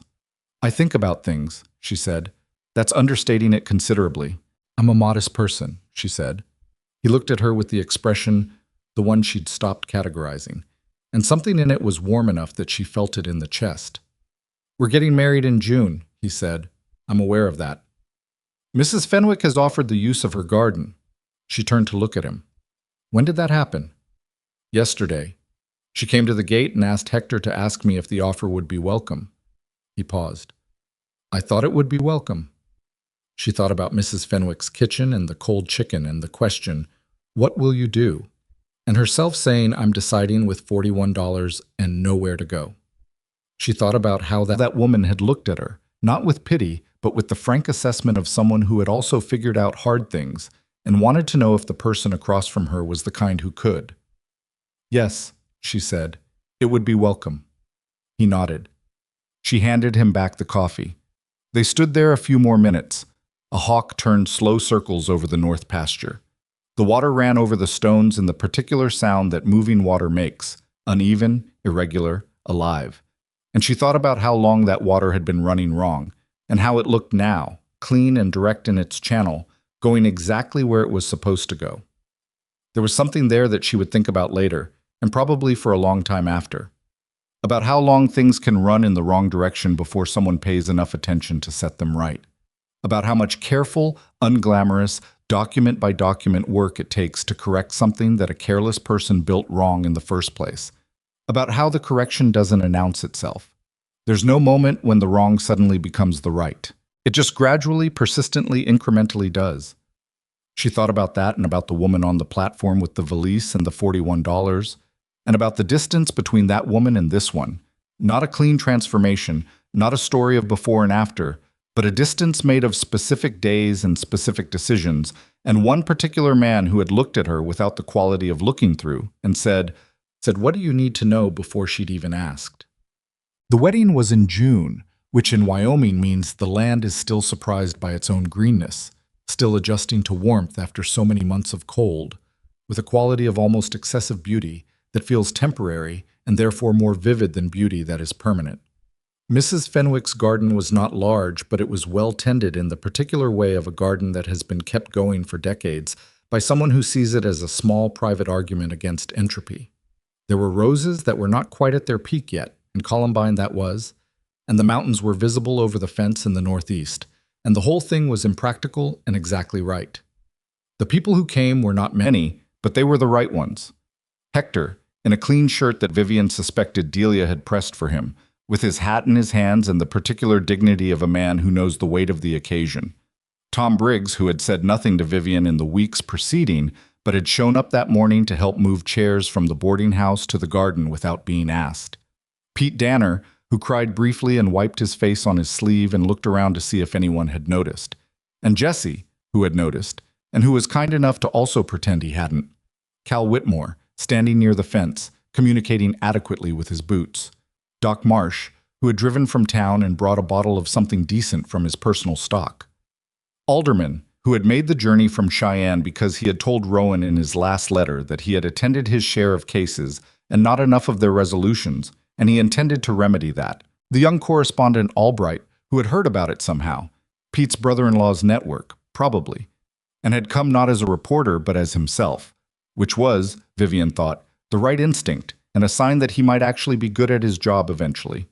And Delia, who stood at Vivian's left through the whole of it with her hands folded in front of her, and her face doing several things at once, none of which she would have described as emotion if asked, and all of which clearly were.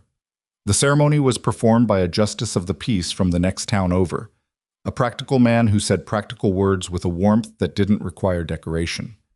Rowan said what he said in his direct way, without embellishment, with the full attention he brought to everything that mattered.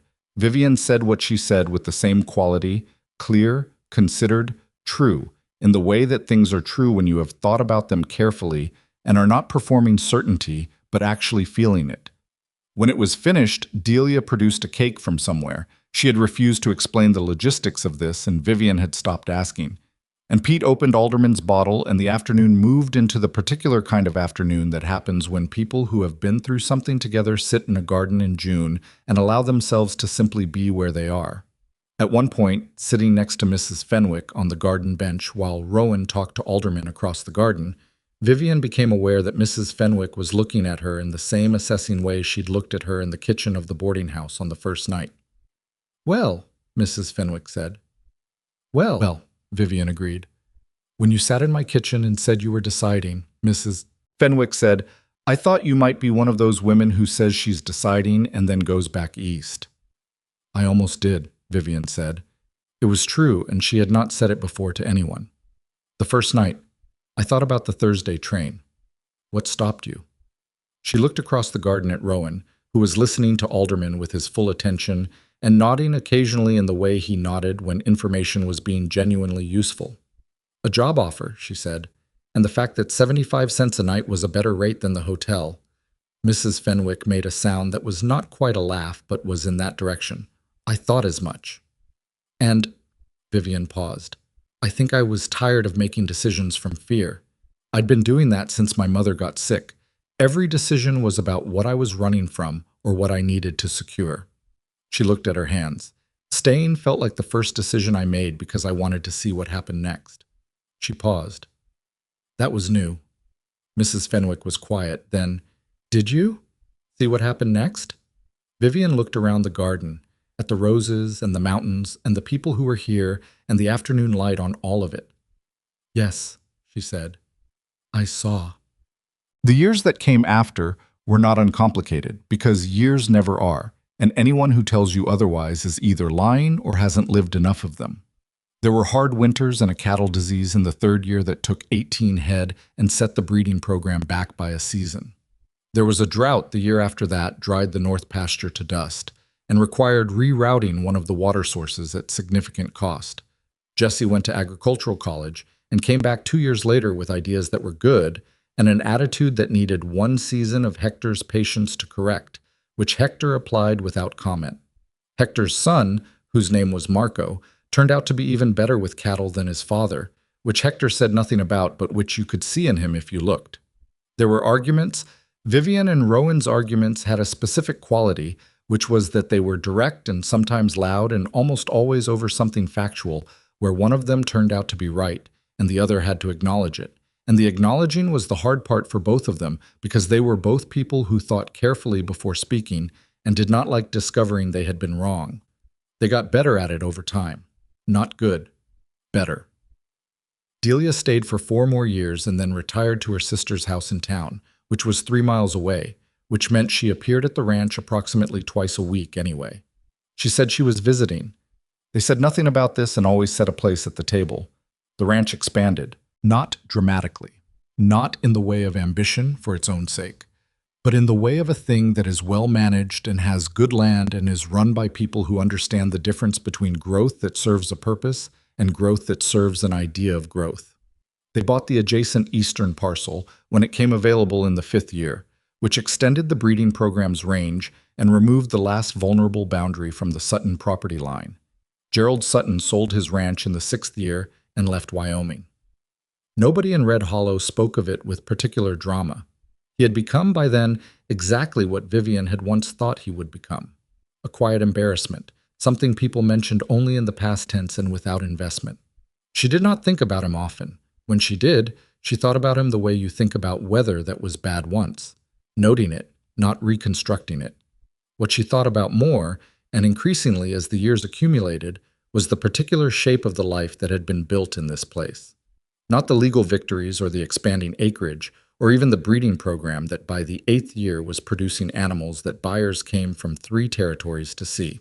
Those things mattered, but they were the visible surface of something else, and the something else was harder to name.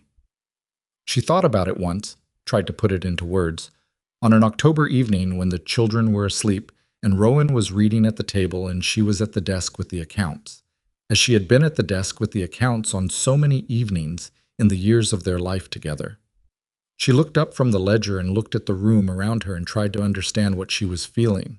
It was not contentment exactly, or not only. Contentment implies a kind of fullness, a satiation, and what she felt was more active than that, more like engagement, the specific feeling of being in the right relationship with what you are doing and who you are doing it with and where you are doing it. The sense of fit. She had come to this place with $41 and a broken arrangement and a careful spine, and the particular kind of competence that develops when you've never had the luxury of not being competent. She had come expecting a different life and had found this one instead, and the finding had not been clean. It had been hard and uncertain, and there had been moments when the only thing holding her forward was the habit of not stopping, the habit of doing the next thing. She had once thought of herself as someone passing through. She understood now that she had never been passing through. She had been arriving. The arriving just took longer than she'd planned and went through different country than she expected. That was, she thought, probably the truest thing about any life she had known. The destination is almost never the place you aimed for. It is the place you built toward without knowing you were building. One careful, documented day at a time, one decision made not from fear, but from the genuine desire to see what came next. She thought about what she would say to the woman on the platform, if she could. The woman with the valise and the $41, standing in front of 20 strangers with her spine very straight and the sound of Gerald Sutton's boot heels still audible on the platform boards. She would not tell her it would be all right. That kind of assurance she had never trusted, even when it turned out to be true, because it asked you to stop feeling what you were feeling, and she had never thought that was a useful request. She would say, "Keep going, not toward anything specific, just keep going, because what you're walking away from is not the same as what you're walking toward. And you won't be able to see the second thing clearly until you've gotten enough distance from the first. And you will get there not by being certain, but by being willing to stay uncertain and move anyway, which is harder, and also the only way it works." She would say, "The people who see you, really see you, not the image of you, not the version of you that is useful to them. Those people are rare, and they are the whole point. Everything else is accounts and fence lines and cattle and weather. The people who see you are the thing that makes the rest of it mean something." She looked across the room at Rowan, who was reading with his reading face, the focused, slightly furrowed quality that meant the book was actually engaging him, and thought that he had seen her first before she had anything to show him except how she stood after being knocked down, and that she had seen him too, at approximately the same moment, not the rancher on the platform being decent, but the man underneath the decent gesture, the one who said things 3 conversations behind because he was always making sure they were true before he said them. That mutual seeing had been the beginning of everything that followed. Not attraction, though that came. Not practicality, though that mattered. Just 2 people actually looking at each other in a moment when looking was easier to avoid. The accounts could wait 5 more minutes.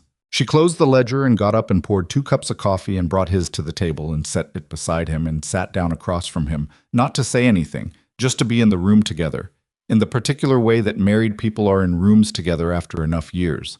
The companionable presence, the shared silence that is not emptiness, but its own kind of fullness. He looked up from the book. "Accounts done?" he asked. "No," she said. He looked at her. The reading face settled into the other one, the one that was just for her. "What is it?" "Nothing specific," she said. "I just wanted to sit here." He looked at her for a moment. Then he put the book down, which he never did when he was in the middle of it, and picked up his coffee. "All right," he said. Outside, the Wyoming night was doing what Wyoming nights do in October, producing a darkness and a cold and a star-filled sky of the kind that makes you understand why people once thought the sky was actually something, a ceiling on the world, a presence rather than an absence. The wind moved through the grass. Aldridge, older now, slower, still the center of the breeding program's logic, was in the barn, and the barn was warm and well kept and stood exactly where it had always stood, no longer threatened by anything except time, which is the only honest threat anything faces. Inside, the lamp burned on the table between two people who had chosen each other, not in the easy way of people who are just beginning and have not yet encountered the difficult parts, but in the harder and more durable way of people who have seen the difficult parts and kept choosing. That, Vivian had come to understand, was what love actually was when you stripped away what people said about it, not the feeling at the beginning, which was easy and unreliable. The choice in the middle, the continued choosing, the decision made again every day in small, unremarked ways, to stay, to see, to do the next thing alongside someone else instead of alone. She had thought she was coming west to begin a life. She had been right about that, as it turned out. She had just been wrong about which life and who it was with and what kind of woman she would have to become to live it fully. Those were, she thought, not the worst kinds of mistakes to make, the kind that turn out to have led somewhere true. Outside, the stars were indifferent and permanent and very far away, and the grass moved in the dark, and the ranch went on.